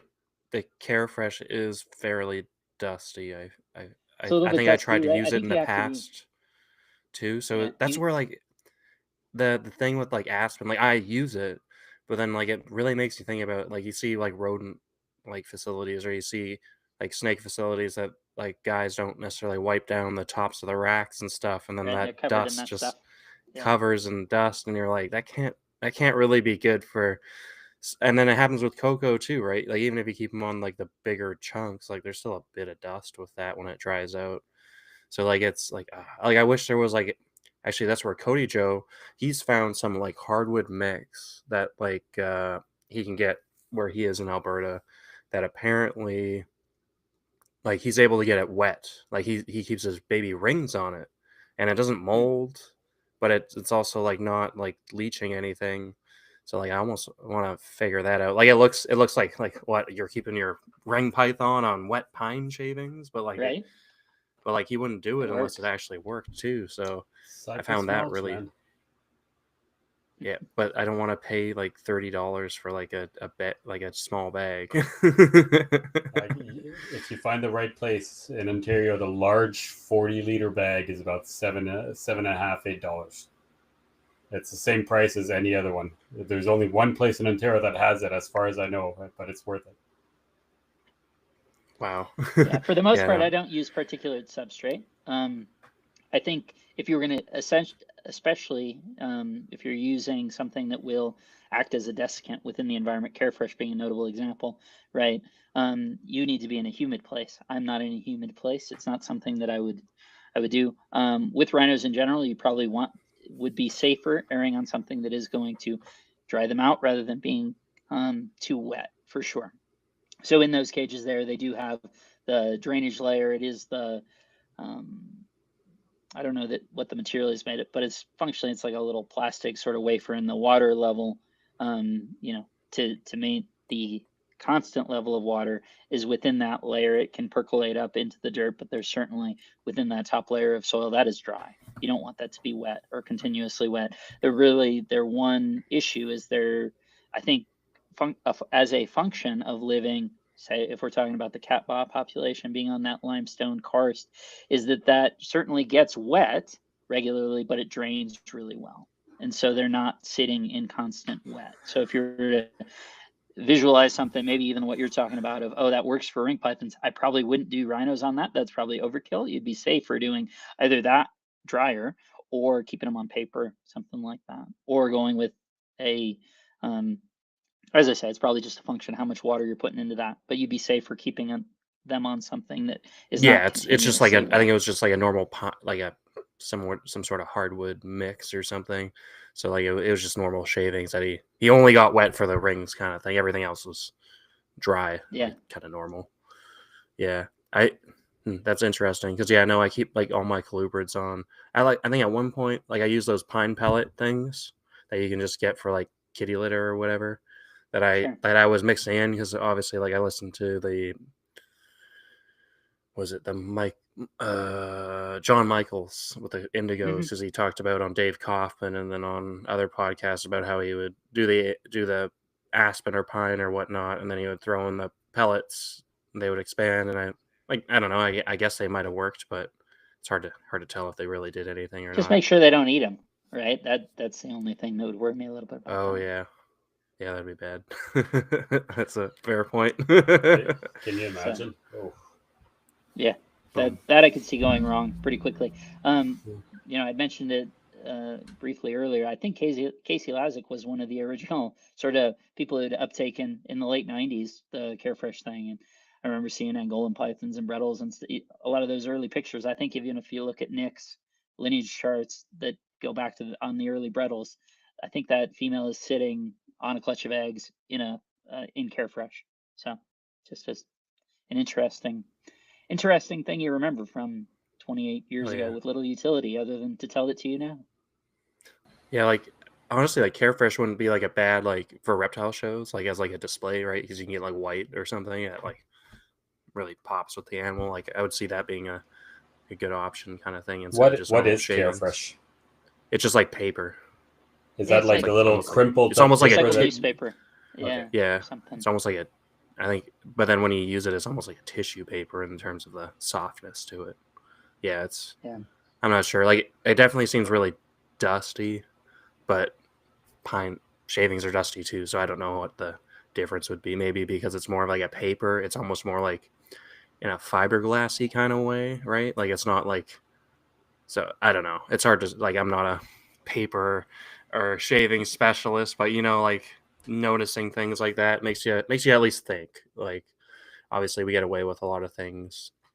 Animals will live for 20, 30 years still, but it's trying to figure out like the way to do them right as well.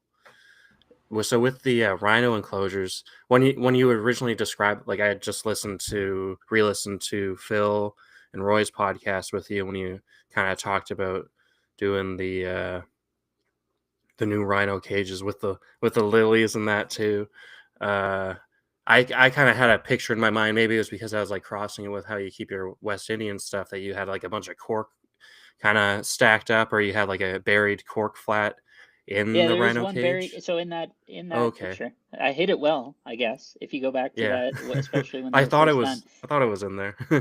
Yeah, there's a singular cork flat that's sort of half buried or completely submerged, particularly below the leaf litter. So it's like without that leaf litter. Oh, and all the leaf litter there, all the different leaves that are there should represent, or at least on INAT, though that at least to the general level on INAT, they're in either Catbah or Tamdao now. But yeah, so each of those has a cork flat that's under the bottom there. I can sort of see it, but probably because I mostly know that it's there, that creates structure within that sort of subterranean environment. And they definitely heavily utilize it. It's been a real success. But again, that's not a surprise. It's nothing to say about how I'm doing it. It's as much to say about how adaptable they are, that they went from being in. The only other cages that I've been keeping them in recently is I have some of the old Neodesha cubes. And that's actually what that female with where she's got some of that muscle sticking up, what she is in there. So some of them had been in those, but those have papered over fronts, so that it's a very entirely different experience. So I'm putting in snakes that had been in tubs or in neodacia cages with papered over fronts into full all glass terrariums, right? And they all responded to it really well. There was one I think that was a little bit clearly weirded out by it, and that was the idea with the books that you see there was to kind of break up the visual pattern and give it some resistance so it wouldn't push on that. And within 2 or 3 days, it was like, oh, okay, this is a wall, even though I can't see it or don't perceive it as such. So Yeah, Nice. Quick. that's a good point. Do you mind if I ask? Is there a ban on importing more rhinos, and what you have is what you have, or are they still freely imported? So a mixture. So as I had mentioned before, right, the original stuff had come from Germany, and then Klaus Schultz in Germany, and then Tula was sending animals that were collected at the same time. So it was a very tight gene pool on the front end in the sort of mid 90s through, I think Tom and I got the first wild rhinos, and those would have come from China in 2005 through Cameron. He got them back to back. He would get stuff every 2 weeks, and but the first time we saw him, I think it was a pair 2.1, and those were the first probably wild rhinos that had been in the U.S. sort of in known living memory. Vietnam was closed to the export of live animals, other than I think ranched Burmese pythons and maybe a couple other exceptions from I don't know the 70s to early 80s, somewhere in there. So that was it, right? And that was an amazing day, right? The idea of, hey, we can have these exactly in the narrative way that you framed a lot of these conversations of, okay, limited gene pools. What does this look like? Do we have the capacity to get more? The answer seemed to be no. And then at least to me, arbitrarily, one day it was, okay, that answer has changed. And now we could get wild ones from China. And those ones actually did really well. And then Cameron got some more the 2 weeks later, and we got all of those again. I had actually wanted, so they are, particularly in wild ones, visually sexable. They are sexually dimorphic. Males are larger than females. Males generally you would look at and I would call them a green and yellow snake. Females, I would call them a green and white or a green and blue snake, and they're smaller. Generally, they're thicker bodied. The largest rhinos are old adult males, but I frame that in a specific way. The younger males, even upon maturity, are thinner than the average female. Females, as soon as they hit sort of reproductive capacity, start growing wider, and so this is a female here. A male of the same length would be probably 2/3 the width. But they can get, with age 15, 18 years, they can get 5.5, 6 feet long, something like that. And then they'll have that same girth that those females have and be, really large snakes. So anyway, Cameron got this group, and it was, I probably misremembered. It was probably 5 the first time, and somehow, however it worked, we bought all of them. And then in classic fashion, it's like, well, I can't just keep buying all of them forever, dude. What are we doing here? So I want this particular two, and even from 5 feet away, okay, those are the two that I want. And he had run out, and so I just wrote a check to Ryan Burke, great guy who had worked for Cameron, and I was like, okay, yeah, I just want these two, and I didn't even have to take them out or look at them or whatever. I just said, yeah, give me those two. And I had made it probably 10 minutes down the road, and Cameron had come back, and just from hearing, yeah, he only wanted these. He didn't even, he didn't touch them, but he only wanted these two or whatever. And he maybe come back and buy the rest of them. So and then he didn't get any more for a long time. But actually, it's funny we've mentioned Tom a couple times, because he started getting some kind of when he had reemerged on the scene. I think on the backside of the legal difficulties, Belize or whatever it was, and all that. He was working with reemerged as a figure in captive herpiculture. And so this would be 2008, 2009. They had gotten some in from China as well. And I think that was sort of the origin point for some of the other lines of them that are going. Gary Laskowski had gotten some from there. I think some of Terry's stuff was from there, Terry Burwell.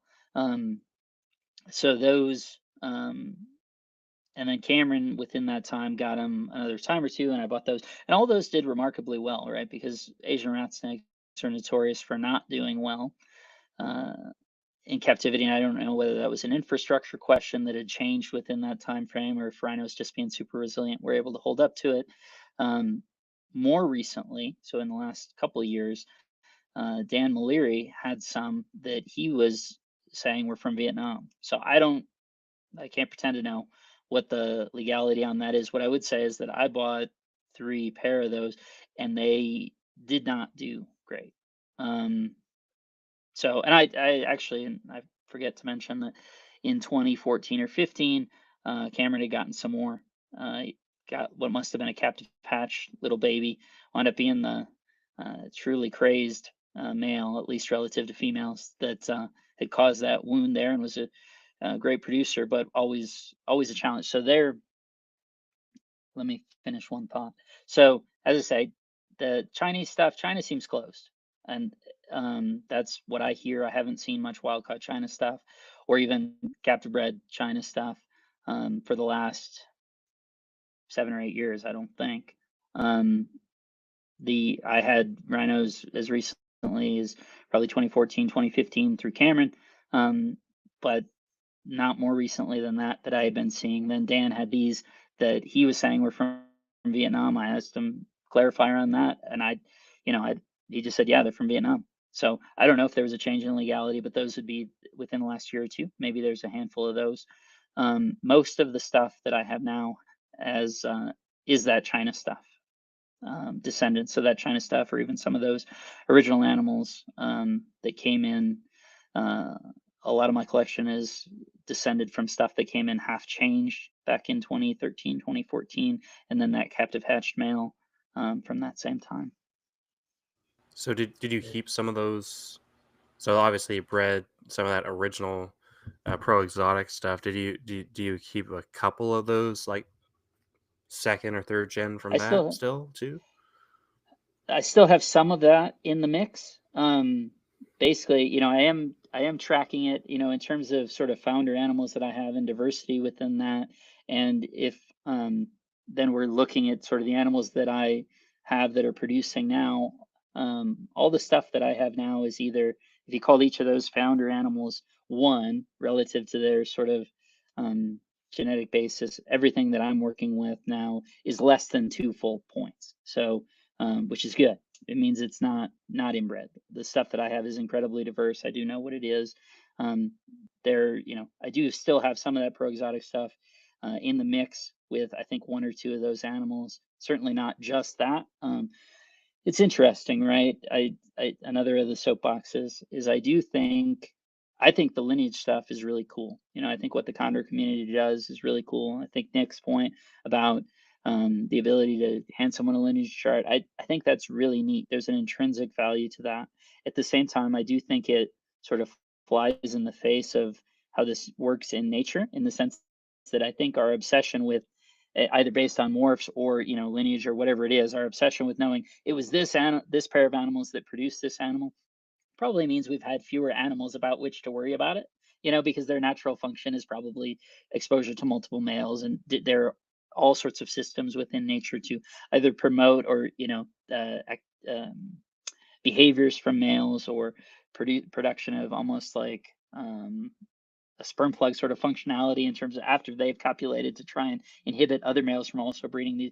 There are a whole bunch of different functions that can come into play and behaviors that come into play that speak to the fact that in nature, for the most part, I think it's not uncommon to have multiple paternity in the animals that we're seeing, and that's probably something that by not doing that, when we're in sort of that lineage mindset or a morph mindset, that we're having less snakes about which to worry about it, because it's just, oh, that male wouldn't actually work, but if we were using 2, maybe we'd have more success.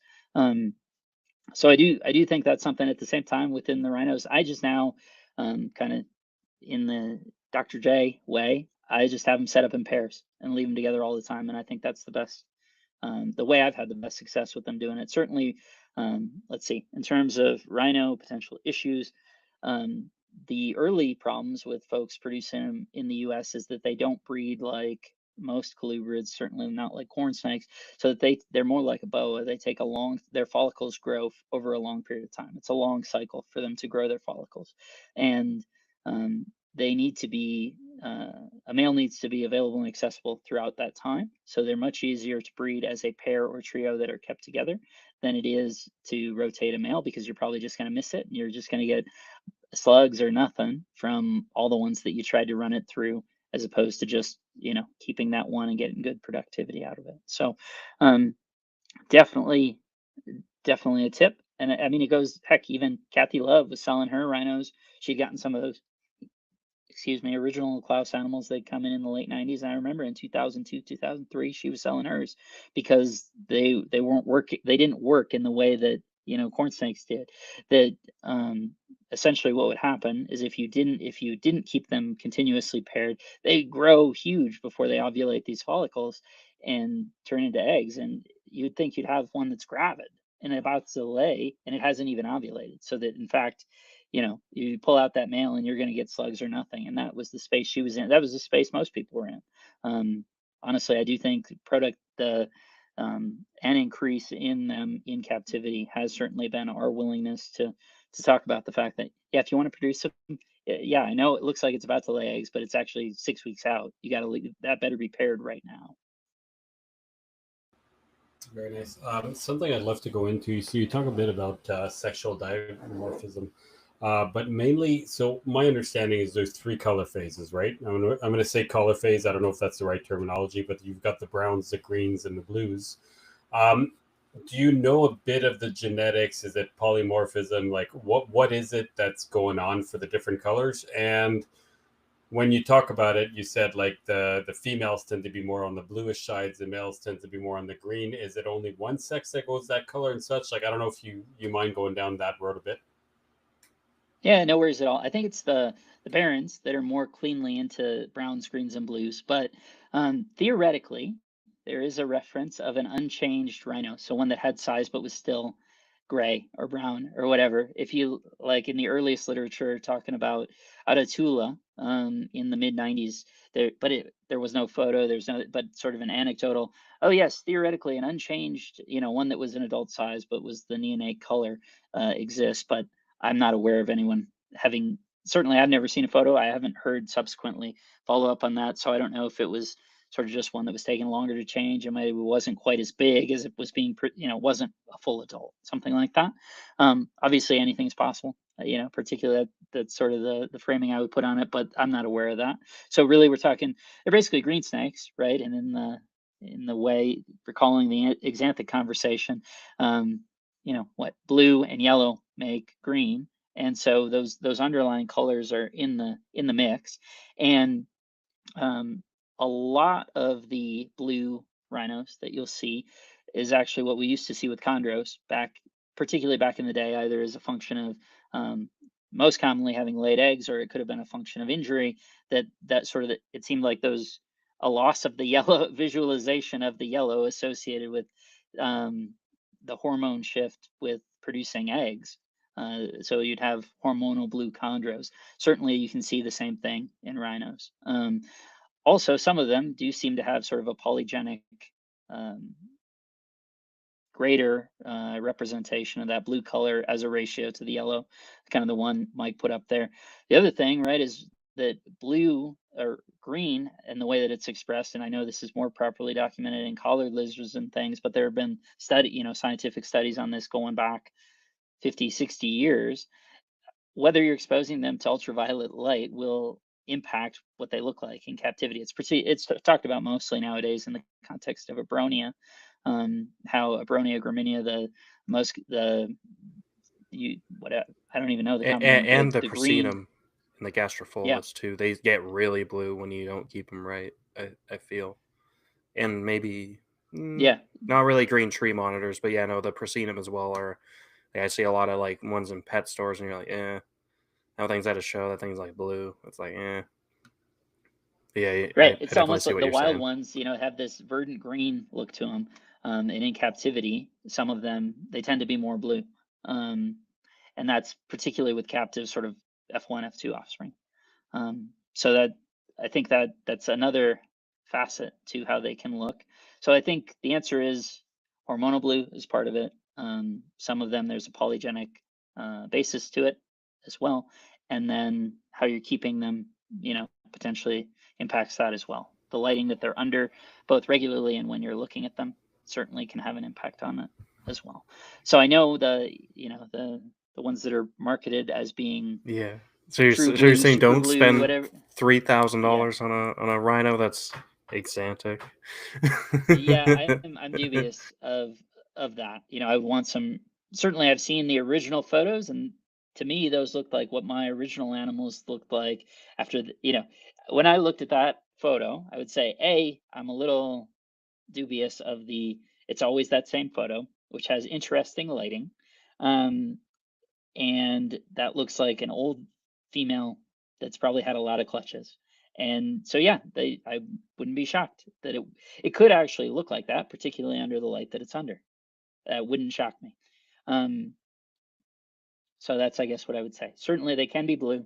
They can look I, blue, I, I and also like my friend is friends with Ashley and all that.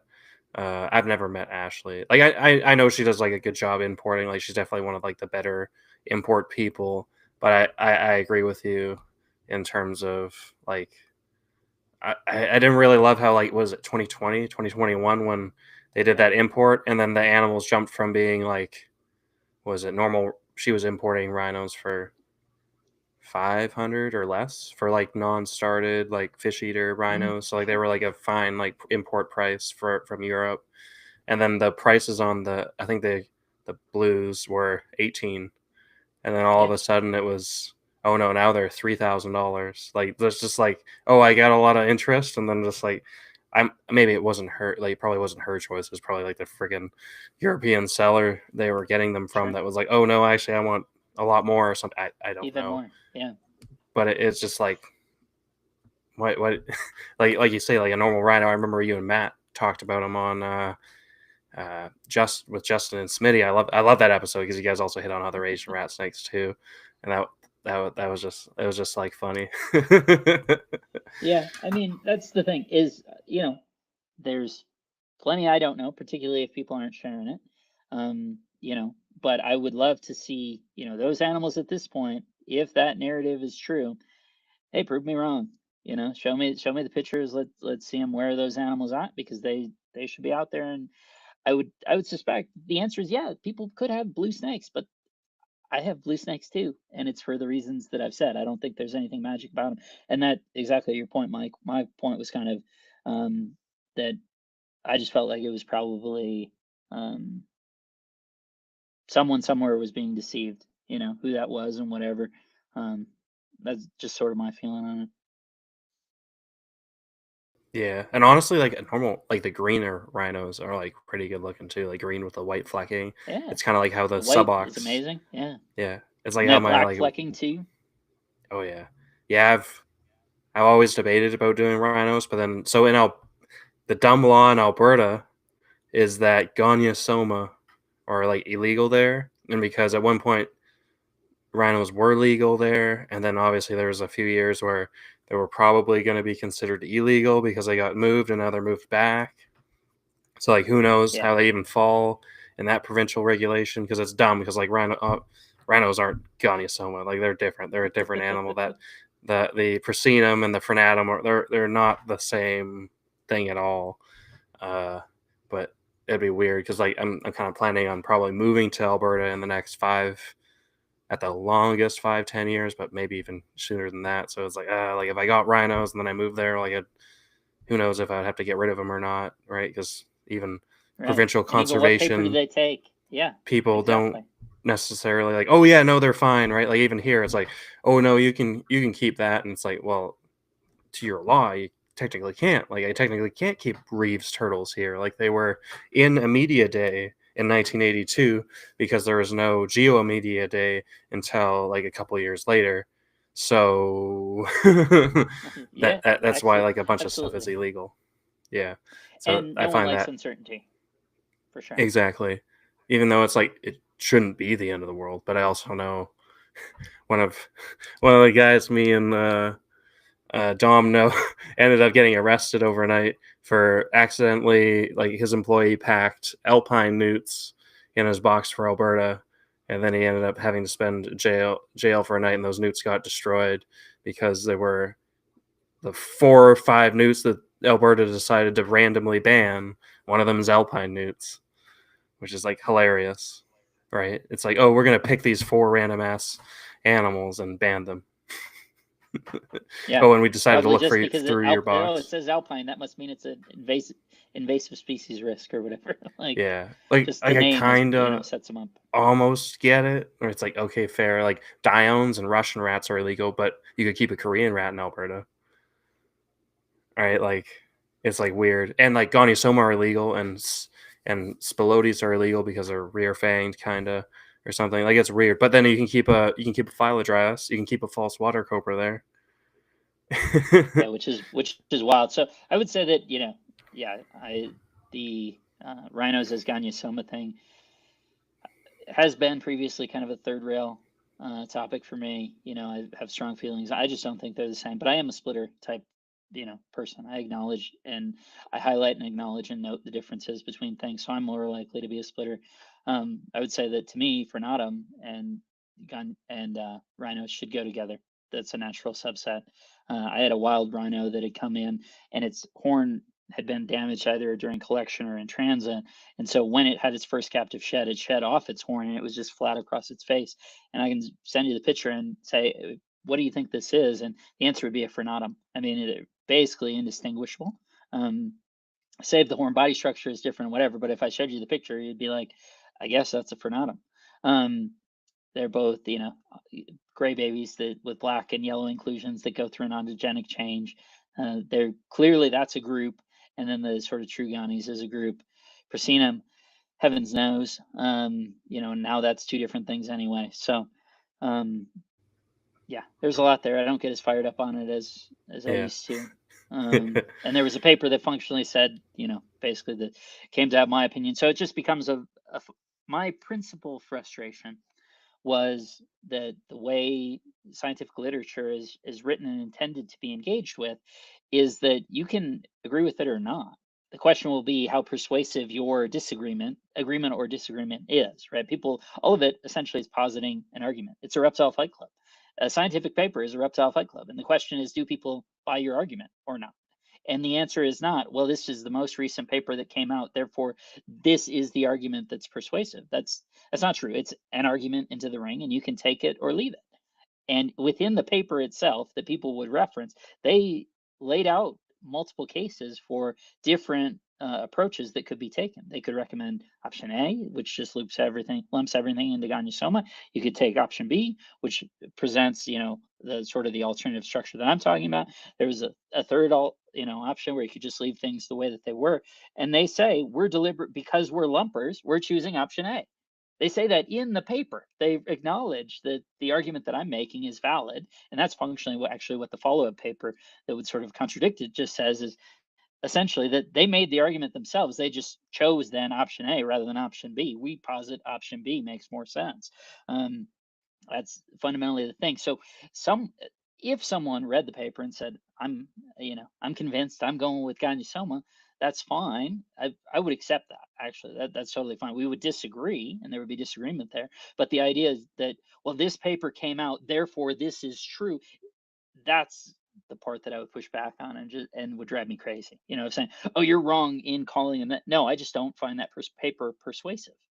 Both things can be true. You can find it persuasive and I cannot. I'm not bound to accept it. And why, when we're talking field herping stuff, why I tend to have distanced myself from taxonomic anarchy and instead talk about finding forms of saying, okay, and a lot of that actually, interestingly, is driven by, in a less globalized world, the historical species and subspecies that have been, and forms that have been acknowledged and saying, okay, do I find this persuasive? And the answer is sometimes yes, sometimes no, and trying to make my own list. And I understand that is not standardized relative to everyone else, but I posit the same thing, to the group of folks that go herping and I say, here's my list of what I think, the pertinent forms are and things.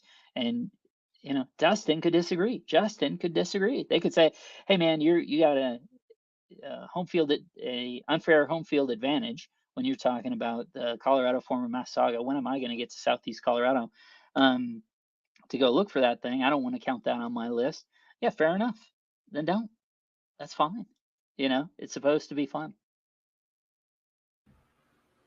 I just wanted to talk a Oh bit yeah. about the idea of the form. I personally love that. Like, I find it such a good way to just say, like, it even is better than locality, right? Because the locality can be just a tiny little area. The form can be just all these localities create this form of the same species.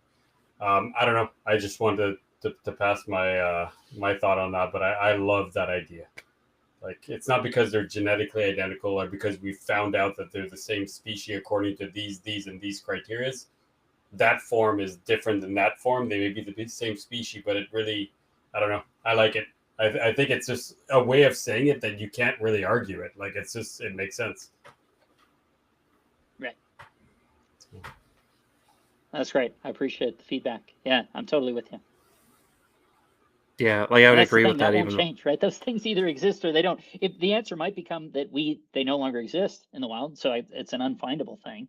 We're looking, as Eric mentioned, in the spring, all these lists beget other lists. It's not actually ticking stuff off so much as figuring out, okay, now I actually want to find all the hognose and find all the Pituophis, whatever it is. So we're going to take a little venture down, find hopefully some, at least give a go at finding Louisiana Oh yeah. pines, black pines.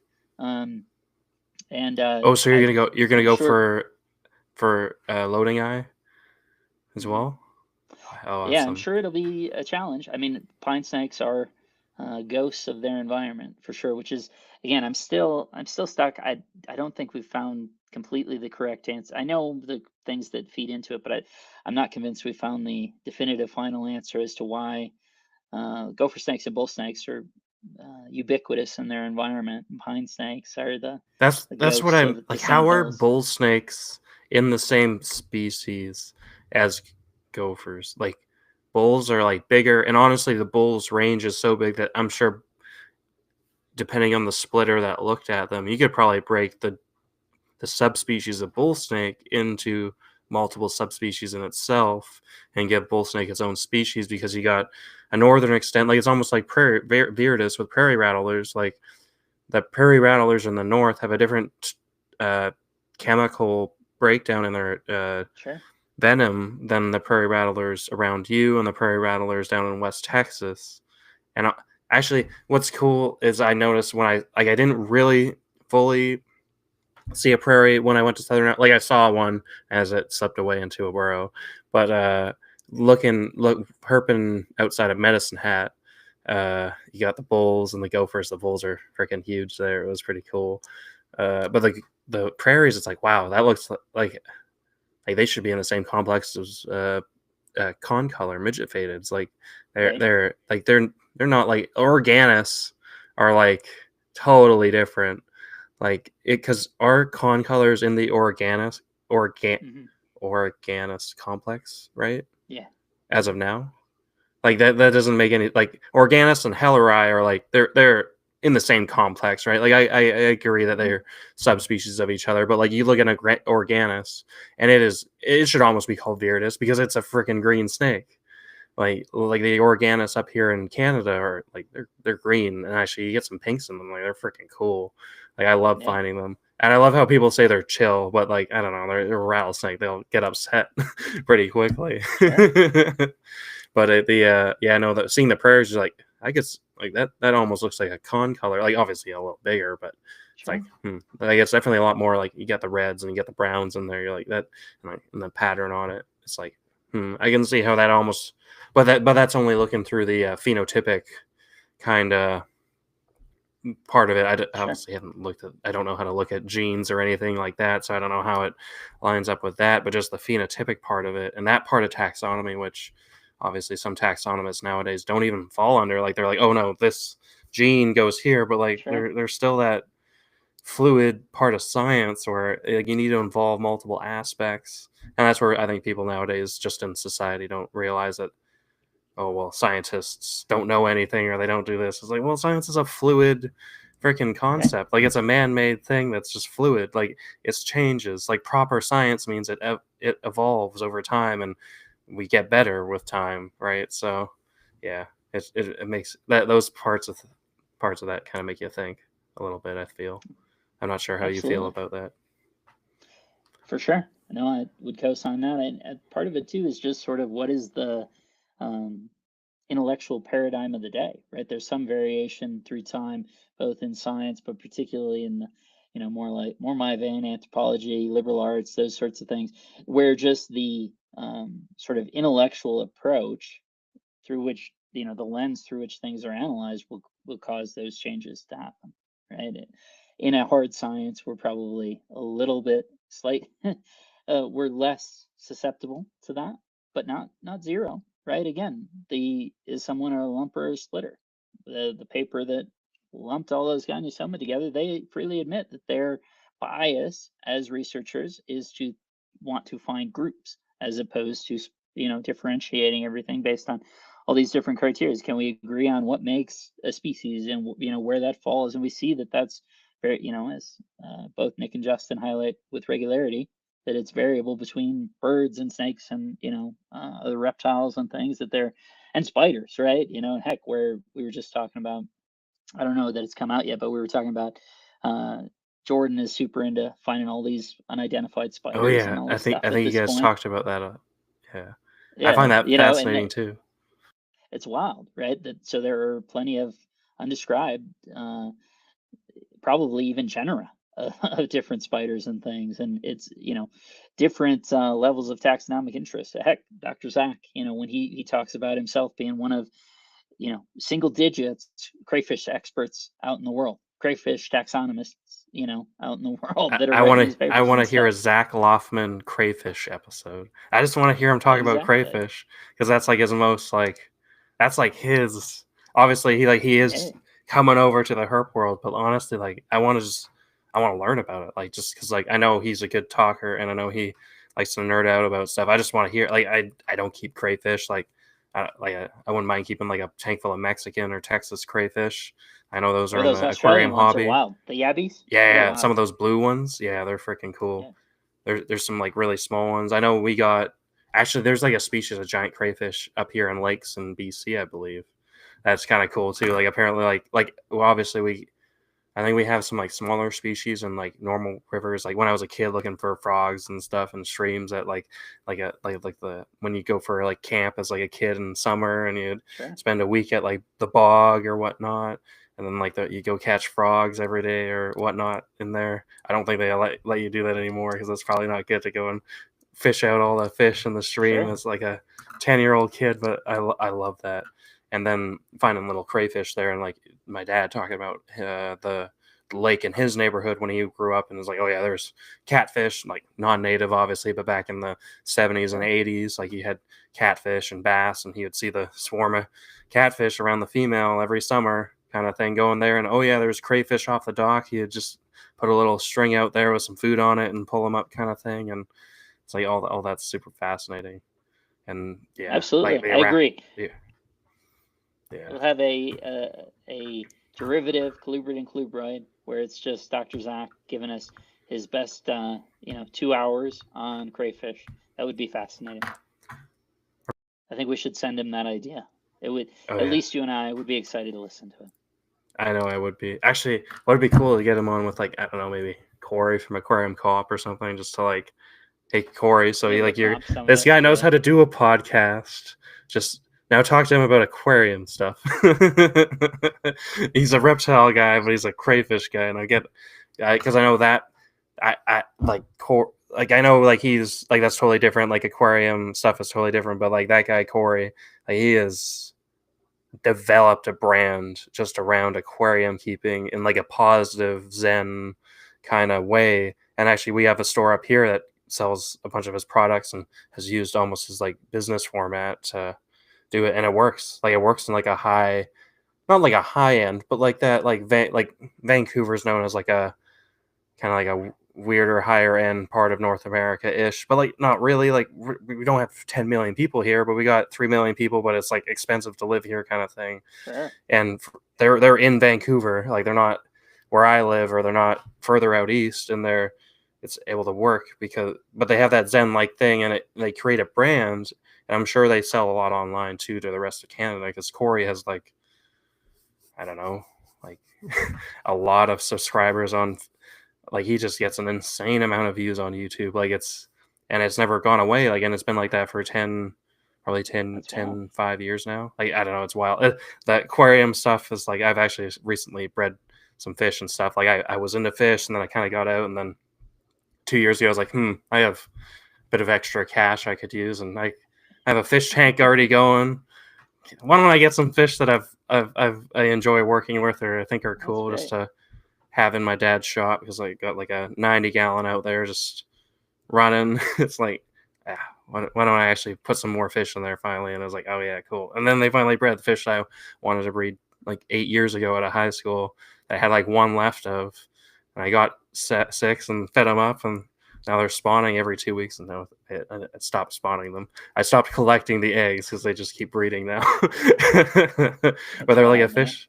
Yeah, I don't know. It's just like, it's fun how the hobby, or these multiple hobbies almost merge together and kind of work in a way of like, I feel like I'm sure a lot of reptile people kind of started maybe in aquariums because that seems like a more natural thing because it's been around since the 1800s. Although it's really interesting to learn that reptile keeping has been around since that time too, right? Albino boas being around in the 1920s or 30s. Like I feel like I heard in a podcast either recently, maybe it was an old one, but yeah, like hearing that stuff was like super neat.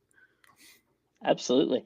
And there's so much interplay, and man, they're so far ahead in terms of the tech, just based on the market capitalization and stuff, that, it's really neat. A lot of the sort of the tools and things that, it's changing the light visualizations associated with the pseudo rainstorm and the sounds and all this, even if it's just for us as the consumers, in our reptile rooms or whatever. But the other thing I would highlight, is Keith is super into fish as well. Obviously catching and eating fish, but also he has a big tank and all that. So yeah, I think there's maybe last, note on podcast or whatever is, I think we probably need to be a little bit more open to the idea that people are interested in more things than what we kind of the boxes will frame them into. So I do think I think you're onto something there.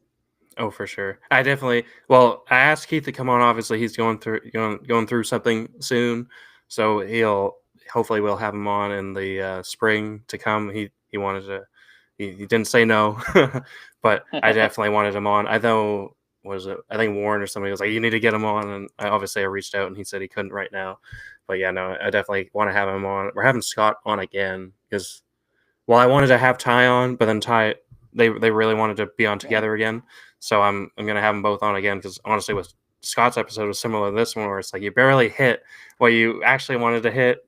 Not that really matters, but like, like you get on, you get on a tangent, and then it's great, and then it makes a great show, and then it means that you probably have 3 or 4 shows with every guest, and it would be with most guests, and it would be every show's different, right? It's like, although you'd have to listen back and be like, okay, I can't listen to my voice. but I don't like, it's probably fine if it touches on a topic again, but you kind of want to, okay, let's hit on the next topic and that, right? So yeah, there's that too. Yeah. To me, it's the perfect kind of guest, right? When it kind of goes anywhere, and realistically, we would have been able to bring up just about any subject and talk about it, which makes it better to me. It just means that we have no idea where the conversation is going to go, and it's much more interesting. But that's just my point of view. Oh, I totally agree. Do you want to hit some a bit on boas for a couple more minutes before we close it out? Yeah, sure. Or you want to keep it for another day? Well, I guess we could keep it for another day. Like, it seems like we could do a whole nother 2.5 hours pretty easily. Maybe we hit on some herping stuff for the last couple minutes. How about what's your craziest story when you went herping? Yeah, let's go with that. Yeah, I don't know. I mean, the thing that immediately jumps to mind, I suppose, is we were in Central Florida, maybe the next day after having found the pine snake, and Phil had highlighted previous. So Phil's a South Florida dude, and he's skeptical of people, sort of the Central Floridians, and fortunately, goes about armed. Well, and actually, this begets another story that's maybe even more interesting. So we're in Central Florida, and we're coming out of a natural area. We're probably 2 miles down a dirt road off of a not large paved road. And there's a Suburban that's taking up most of the road coming towards it. Yeah, it's functionally sort of, imagine that area. And this vehicle is basically blocking us in. It's difficult to have two cars sort of pass one another based on the width of the road without being fully off of it. And it was a would-be ingenue. Our would-be ingenue was eyebrowless and probably 45, a rough 45, and as I recall had either a neck or face tattoo, and was theoretically in need of help. And it's just like, absolutely not. First of all, if you actually were having difficulty with your vehicle, you would not have turned off a paved road to come down 2 miles of uninhabited dirt road seeking help. I don't know what this actually is. Fortunately, Phil has his pistol against the door, and absolutely we're headed the opposite direction. And fortunately, we can do, because we're facing out, we can get out before you'd have any hope of turning back around and coming after us. So we did. I don't think they actually even wound up following us. I don't know what that was. That's just sort of Florida.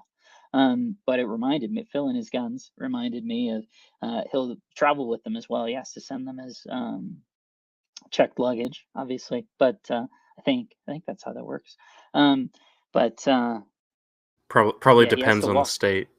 Yeah, he has to walk through with them somehow. No, they definitely have to be checked, but there's a whole process. I don't know. I'm not. I wouldn't know. I don't have the basis for knowing. But anyway, when he and I went to West Texas, the place we were going, so we were staying out in sort of alternate habitat, and then on our first night in, he knows Kyle Vargas, the club king, and we had gone out to Kyle's place and seen all his stuff, amazing collection. And then we went out to West Texas, had our fun, found our own Lepidus out there, which was great. At one of the spots actually that we had talked about in that episode with Brian, relative to Alterna. But Kyle had invited us to go try and look for clubs out near his area out by El Paso. So I'd already booked and paid for a night. So then I was being a cheap ass and was trying to figure out, okay, this place has a good rating. This hotel has a good rating. It's close to the airport, should be convenient. Always never want to miss your flight. Obviously that's tremendous expense and things. So I was like, okay, this seems all right and seems super cheap, probably 75, 80 bucks a night. Wow, how is this 4 stars or whatever? But I didn't dig into those ratings and take a look at them. And had I done so, as I did later, I would say that there's probably some bots doing some heavy lifting on that in terms of lifting up those reviews. Maybe it was nicer at one point than it was then. And a lot of the positive reviews were from people who'd been smuggled across the border and said, well, that was great. At least I'm in the US now. So that was sort of the experience. I had then booked it through Priceline or something, not through the hotel itself, much less just gone and paid cash. So that wound up being an issue. It's kind of a total fiasco. I'm at the front desk trying to get this paid for, and they're having me call Priceline or Expedia. I'm like, if this is a consistent problem, why are you having me talk? I don't even know. You as the desk clerk have essentially, somehow it's the funds are being paid into, they're not actually being transferred. So it was an entire mess. It takes 15, 20 minutes. Phil's out having a cigarette and out at the car. Finally, it gets sorted, ostensibly. I'm walking across this courtyard, and a fellow from Juarez who had this real tiny, but right on his Adam's apple in a no hiding kind of way, tattoo right here that it said something, but it was in what would be probably 8 or 10 point font, but right on his Adam's apple. And he's trying to hold me up for a phone charger. Yeah, obviously this is someone is, bringing La Migra over, and is just, he sees me and is like, oh, this is an opportunity to get a phone charger that he, clearly I'm sure he was just going to borrow it and would be happy to bring it back to me at 2 a.m, in my room. And fortunately, as was both true and, my willingness and ability to play the idiot, ultimately he left in frustration. I was like, dude, the only thing I have you have to plug into a car, is functionally a car charger. But yeah, I was held up by Juarez homeboy for a phone charger, but didn't have it. Phil then finally turns up, and we go into this room, and it's clear that this door has come down at least twice based on like the gapping, and it's the motel style, not Holy hotel shit. style. And so we've brought our stuff in, and Phil's kind of relaxing on the bed, and he's got his gun case out, and I'm just like, dude, I understand your capacity to discharge that weapon tonight, but do you intend on doing so? Like, is that going to be an inconvenience to our plans and schedule? Um, and he's like, yeah, that would not be ideal. And I'm like, then we can't stay here, man. Like, I get it. I've already paid for a night at a different place. Now I paid for a night here. We can't stay here if you don't plan on discharging that weapon, because you certainly will if we wind up staying here. Someone already tried to hold me up, and it's the middle of the afternoon. What's going to happen when the sun goes down? Like, we just can't. So that's probably the most exciting bit at this point, fortunately, and I'd like to keep it that way. We don't need to join Mark in his experience of these trips and things. So that's always the goal. All limbs, all appendages out of all mouths, and yeah, everybody coming back. Those are the two critical components that value on a Rob Stone trip. So, and then find Oh some wow. good stuff. I almost wish I joined you, but now I'm like, I have no idea what that's like. Although our city is known for shootings, but not like the whole of Canada has less shootings every year than the city of Chicago. So the shootings we get every once in a while here in Surrey is like minimal. And I have no worry about going outside for being in a not rough part, Absolutely. but like Well, I would say El in Paso a is a city little bit. known for it. that makes me that's funny. Yeah, well, El Paso is a little bit rough, is I guess what I would say. In Central Florida, it's this interesting mix of um, beautiful area, beautiful habitats. Herp densities are really low, at least the ability to turn them up, but everything you find is special. But you just hope that you don't see any people. Yeah, for sure. That would like at least you had Phil with you. I feel confident with Phil. One Absolutely. thing I've Always great to have Phil with you. He's a great yeah, podcaster and a great friend and a great trip companion. And exactly. certainly, Yeah, he's come through clutch several times. I definitely like I almost want like I would definitely enjoy coming on a trip with you guys at some point, even if I have to go do a death march in the middle of nowhere. But I'm young, so I could probably keep up You can make it, better. man. You got it. But yeah, I know with the only worry I have with going down there is that like I would get harassed because I'm like Canadian, even though I'd obviously have my passport on me, and it's like, well, I'm not gonna move down there, or maybe I play the oh yeah, I'm 51st state eventually, even though like I don't really believe that, but I don't know, like I'm not like Oh my it's God. right now You it's kind don't of like really, or you don't at all. I don't at all. Yeah.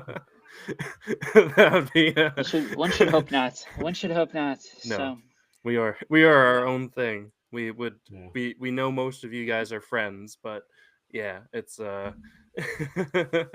I'd just be worried about how they would treat people around now, even though it's like I don't know, like it does probably wouldn't be an issue. Obviously, you had I think Wolfgang Wooster down there yeah, we met when him at the you guys party were. over at Bob's So like place. if Yeah. a German's fine, like I don't know, maybe they'd treat a Canadian differently nowadays, but it's hard to tell. It would be stupid if they did, but who knows nowadays?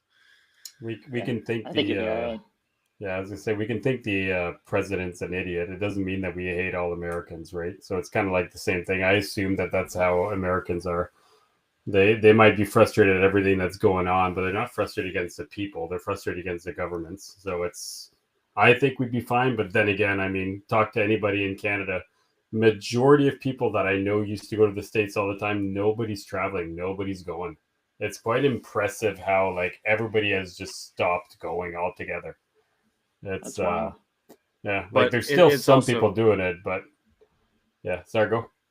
so social media is weird too. How like if you click on one thing and then all of a sudden you get like all this stuff and it makes you feel like something is way bigger than it might actually be. Like it just honestly it makes it's like fuck, I don't know. Like every side is stupid. Like everything is dumb.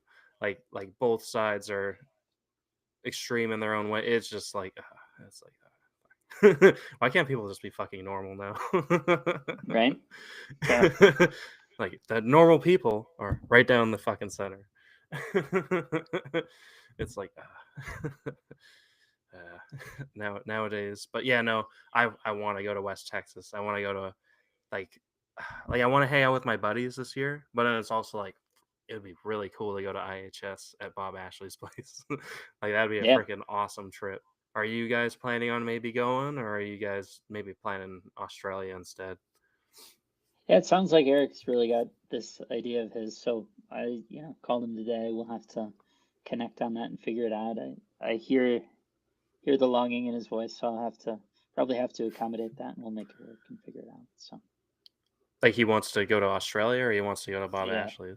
he Yeah. did not love. Well, no, he'd probably take or leave that. But yeah, the first one of those two things. So we'll have to Yeah. Well, probably figure something is out, which is good. I don't mind. Just Yeah, I Owen think needs that would to be. figure it out. Owen needs to Oh. go back out there. You need to bust Owen's balls about going out there more. Yeah. It's Obviously, he has his own life stuff going on, but yeah, I I think the feel idea like of. I'll go for he it. enjoys himself out there. He does. Yeah, that's the one type of trip that I've never done is the idea of going to a different country, but with other people that are actually for herping and all that kind of stuff. Like I've been to Australia, but I've never done the herping thing. And like, God, man, I can't even imagine the type of trip you'd have to be with like-minded people looking for the same type of thing. Like to me, it would be just incredible. Like that's Oh, it is. something I mean, I that's want the to thing. It's experience great. one day. It is. Yeah. Absolutely, you should. The problem is finding the people and making it happen, right? And if I'm traveling, I'm either traveling with my kids or with the girlfriend, the wife, Sure. whatever, right? Like I be able to get understand. away from the kids and the wife just to go with a bunch of guys to go look for snake almost seems like crazy, right? Like you mean you're going on a trip without me? Like Yeah, the wife gets a Understood. break from you. yeah, that Yeah, might there be you the go. way to sell it, eh? Absolutely. Shan will Absolutely. take care of my stuff unless he's going with you. Or maybe you train Foddy on how to take care of your stuff. I think I'm just cleaning everything and not feeding anything for a while before leaving and just cross my fingers everything goes well. That's probably what would happen because she wouldn't That let might somebody not- else in the house. Honestly, that's not the worst idea because like that's when you would go is like October-ish kind of, right? Yeah. So you could probably just feed stuff a little heavier and then give them that couple weeks off ahead of time. And worst case, maybe you have to get somebody, but like I don't know, like I think you'd be able to make it work. Me, at least I have one good friend close by, Jalen. I could probably get her to okay, and my parents, like obviously like keeping reptiles for 10 years and being kind of like a kid at the beginning of it. My parents are a bit more. My dad could, if I tell him he needs to do something, he can probably make it work. Okay, change the ring python's water bowls every 2 days. Yeah, there you go. That's Everybody else will probably be fine. everyone else is fine. And Yeah. in keeping reptiles since the 90s, I've literally never had anybody take care of my collection. That's how like anal retentive or afraid I am of leaving something. Don't get me wrong, Shan could do it no problem, but I've literally never ever had somebody do it. And the longest I've left was 3 weeks, and even then, I just prepared really well before leaving, and everything was fine when I got back. I think it's doable. It's just I don't know. I don't trust people. I I have a guess. feeling Shan would come along with you if we go on Yeah, a trip. Probably. Yeah, I honestly, if like you went on a trip to Australia, I'd probably go with you. Like I know I all I have is a Wama python, and maybe eventually I might squeeze a roughie out of you or two. But I'll If they I breed. need to. I'm still young, and before buying a house, I should probably indulge and go on some trips. I know I want to go on like it's fun to hang out with like reptile shows with my buddies because like that's kind of what they do. They're more in like the hobby. They're not really on the natural like herping part of it. But that's like their own thing, and I enjoy hanging out with them outside of that too. So I love having my group of friends there. But then I know like since listening to NPR since 2019 and hearing the herping stuff, and I freaking love listening to that NPR NT recap. Yeah. As I remember being when the 6 months I was in university, that was one of the nights between classes. I like listened to that in my truck for a few hours, kind of thing, by myself That's between really cool, man. classes, and it was yeah. Although I should probably should have probably done something else for school, but because now I'm a drywaller. But but Hey, man, I yeah, respect no, it. I really that episode like really strikes with me. Actually, I should re-listen to that again because I haven't re-listened to it in a while. But yeah, no, that, and then obviously all the other herping trips like West Texas, that Craig Trumbauer episode really Yeah. sparked that. And now I keep Subox, and I have the Bairds. I should get more Bairds or get rid of the one I have. But like they're freaking beautiful, man. Like it's hard to see. But I love the Subox. Like that's where it's like so hard to, like, I try to keep a small collection. Obviously, my collection is pretty small compared to Eric and Owen's. Like I only have a few Subox, a couple Pines, a couple pair of Black Milks, and then 4 Bahama Boas. Like I have like 30, 40 animals. But like if it kind of feels like I a think lot, that's but then the it sweet also spot, man. doesn't. Yeah, it's like a So sweet spot. you It's don't like, need more than that. It's a nice. It's no, I nice don't. amount. But then it's also like, ooh, I could do turtles. I've been going down the turtle rabbit hole. It's like, ooh, I could no. keep musk turtles. But then like So much Indian spotted turtles would be so cool because there's one person breeding them up here. Maybe when I move to Alberta, I can get them and I can get a pair of Cuban boas. And then we find Cuban boas are the only Calabothris band here, so I can't keep them here. But maybe eventually. Yeah. So There going you back go, to man. talking about the trips, I think everybody needs like a Rob Stone in the fact that you're the planner, right? You're the ones who, whenever I listen to all your trip recaps or things like that, they're always talking about you need that one person that does all the research, that does all this, and like I want to go and I'll participate, but I love the idea of having a Rob Someone Stone that else. plans it all, that looks at everything and like wants to dedicate that 2 months of going through every single thing. And I'm like, I'll gladly join and pay my share and do all that, and I'll drive and I'll do all that, right? But I'm happy letting somebody else do all the planning, because to me that's like, I don't know, I wouldn't want to take that responsibility, right? Like the Sure. idea is like, hey, we're going down this road and this place and that. You get there and there's nothing. Like, I'm sorry, guys. Like, honestly, I really thought it would be good, but I don't know. Like, because Yeah. I know that's your role, right? It's one of the things that I think you get a lot Sure. out of. Yeah, absolutely. I definitely find it. I mean, it's a lot of the fun, for sure. And then it's just paying it off, as you say. So yeah, there's certainly, yeah, what you talk about, that is a real feeling to then have and stuff. And so then when it comes through, all the better. Exactly. So, Fair enough. Yeah, I know. Like, I know you guys probably wouldn't want to come up here, but if the NPR crew ever wanted to, or you and your family wanted to come up, I could probably show you. Although you could probably find everything in Utah that's the same and more. no, we got the very cool, we man. got the Well, and that is yeah. that is one of the 3 Crotalus forms that I'm missing, relative to Nipper. I need to find it in the U.S. Yeah. First or in addition, but that is one of the 3. So Yeah, we honestly, like, one of my buddies is friends with one of the girls that does she does the whip snake research in Washington, where there's like barely any whip snakes and make it up to Washington, but she does research on that. He went down there for a few nights and found night snakes, and it's like, oh, that's awesome. that's really Because like cool. night snakes Yeah. are super hard to find up in Osoyoos and Penticton. There's a couple spots where we try to kind of like, I'm not sure if we're allowed to go there at night, but like we went to a couple parks at night. We found some rattlesnakes. It's kind of cool how bioluminescent like rattlesnake rattles are. Yeah, So that was kind of neat, absolutely. crawling around rocks for More for that. complexity, man. Found some It's wild. solifuges. And then rubber boas are honestly easy to find road cruising at night. Like, it's pretty neat. And honestly, they're way more common than people think. Like, every valley in like their range probably has rubber boas Yeah. in it. They're super neat. Yeah, And they seem to finally like to. ticked one form of those, with Justin, which was great. That Oh yeah. something cool to see. But yeah, I really like them. They're cool snakes, man.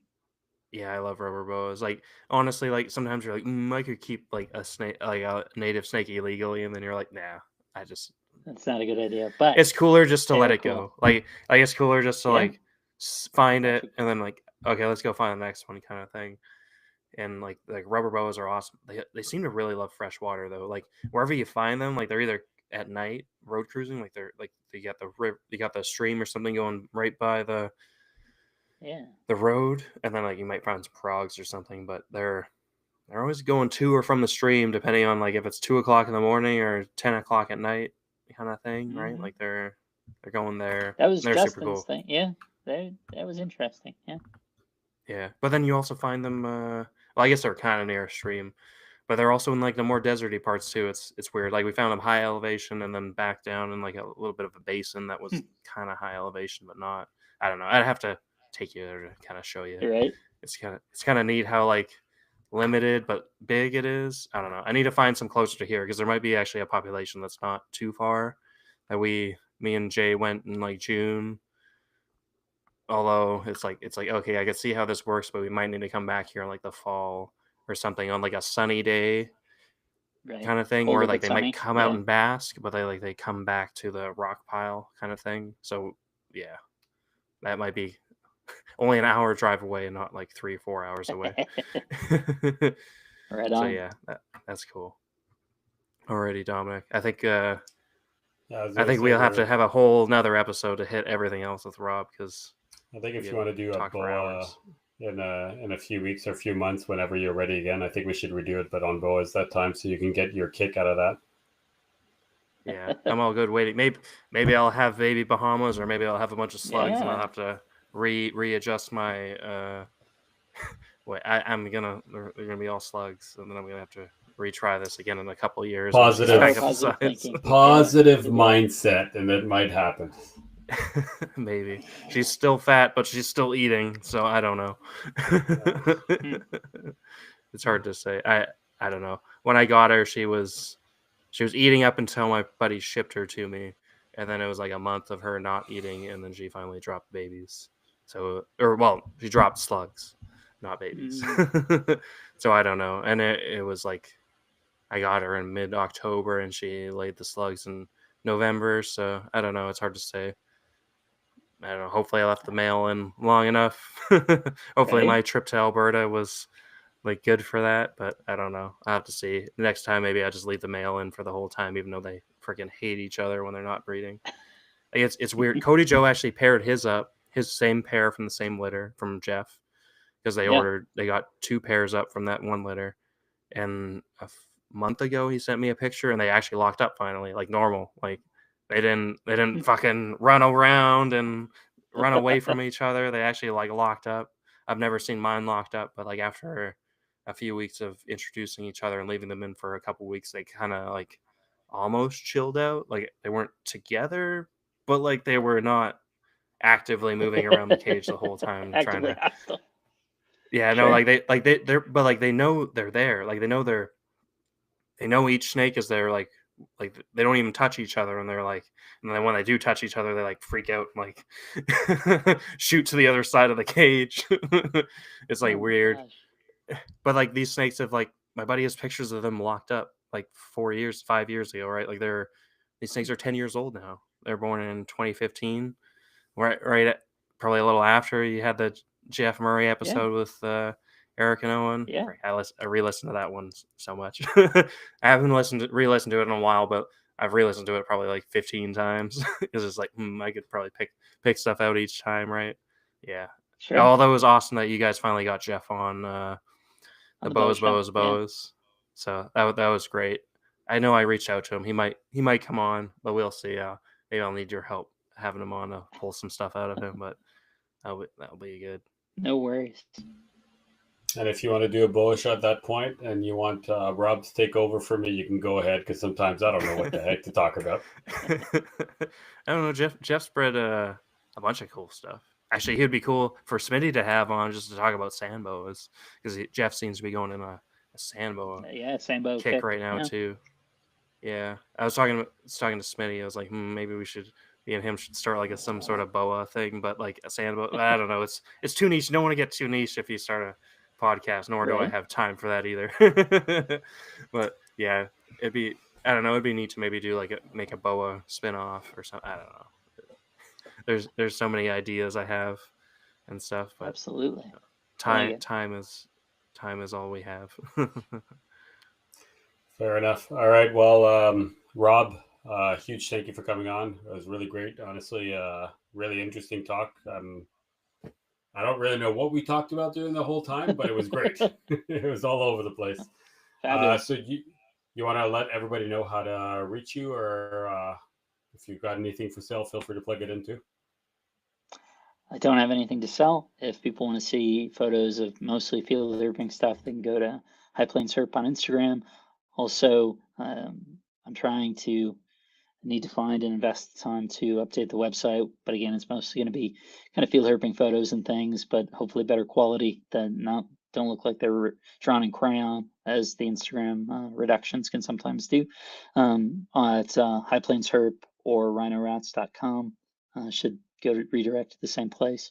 Again, not necessarily that much to see as of today, but I'll also put up, I think should be on there. I don't know whether it's accessible, visible, and clickable and whatever, but the article that I'd written on rhinos for the Herpiculture magazine, Smitty's deal, that I've added some things to that and whatever. And I think either my intention is to have that available, or it is maybe that people can click to. So work that needs to come, maybe in the future, those things will be there, but that's about it.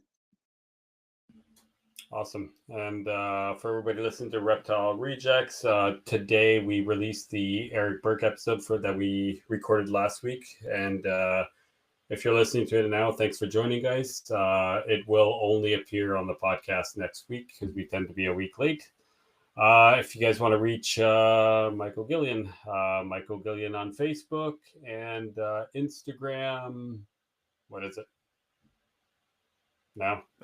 Well, just Reptile Rejects. It goes to my Instagram. Like I get it all. It's all connected. All right, so Reptile Rejects on Instagram. Everybody, please click the little subscribe button, the likes, all that kind of crap. It all helps. We appreciate you guys logging on. And Rob, again, thank you. Really, really appreciate it. And to everybody.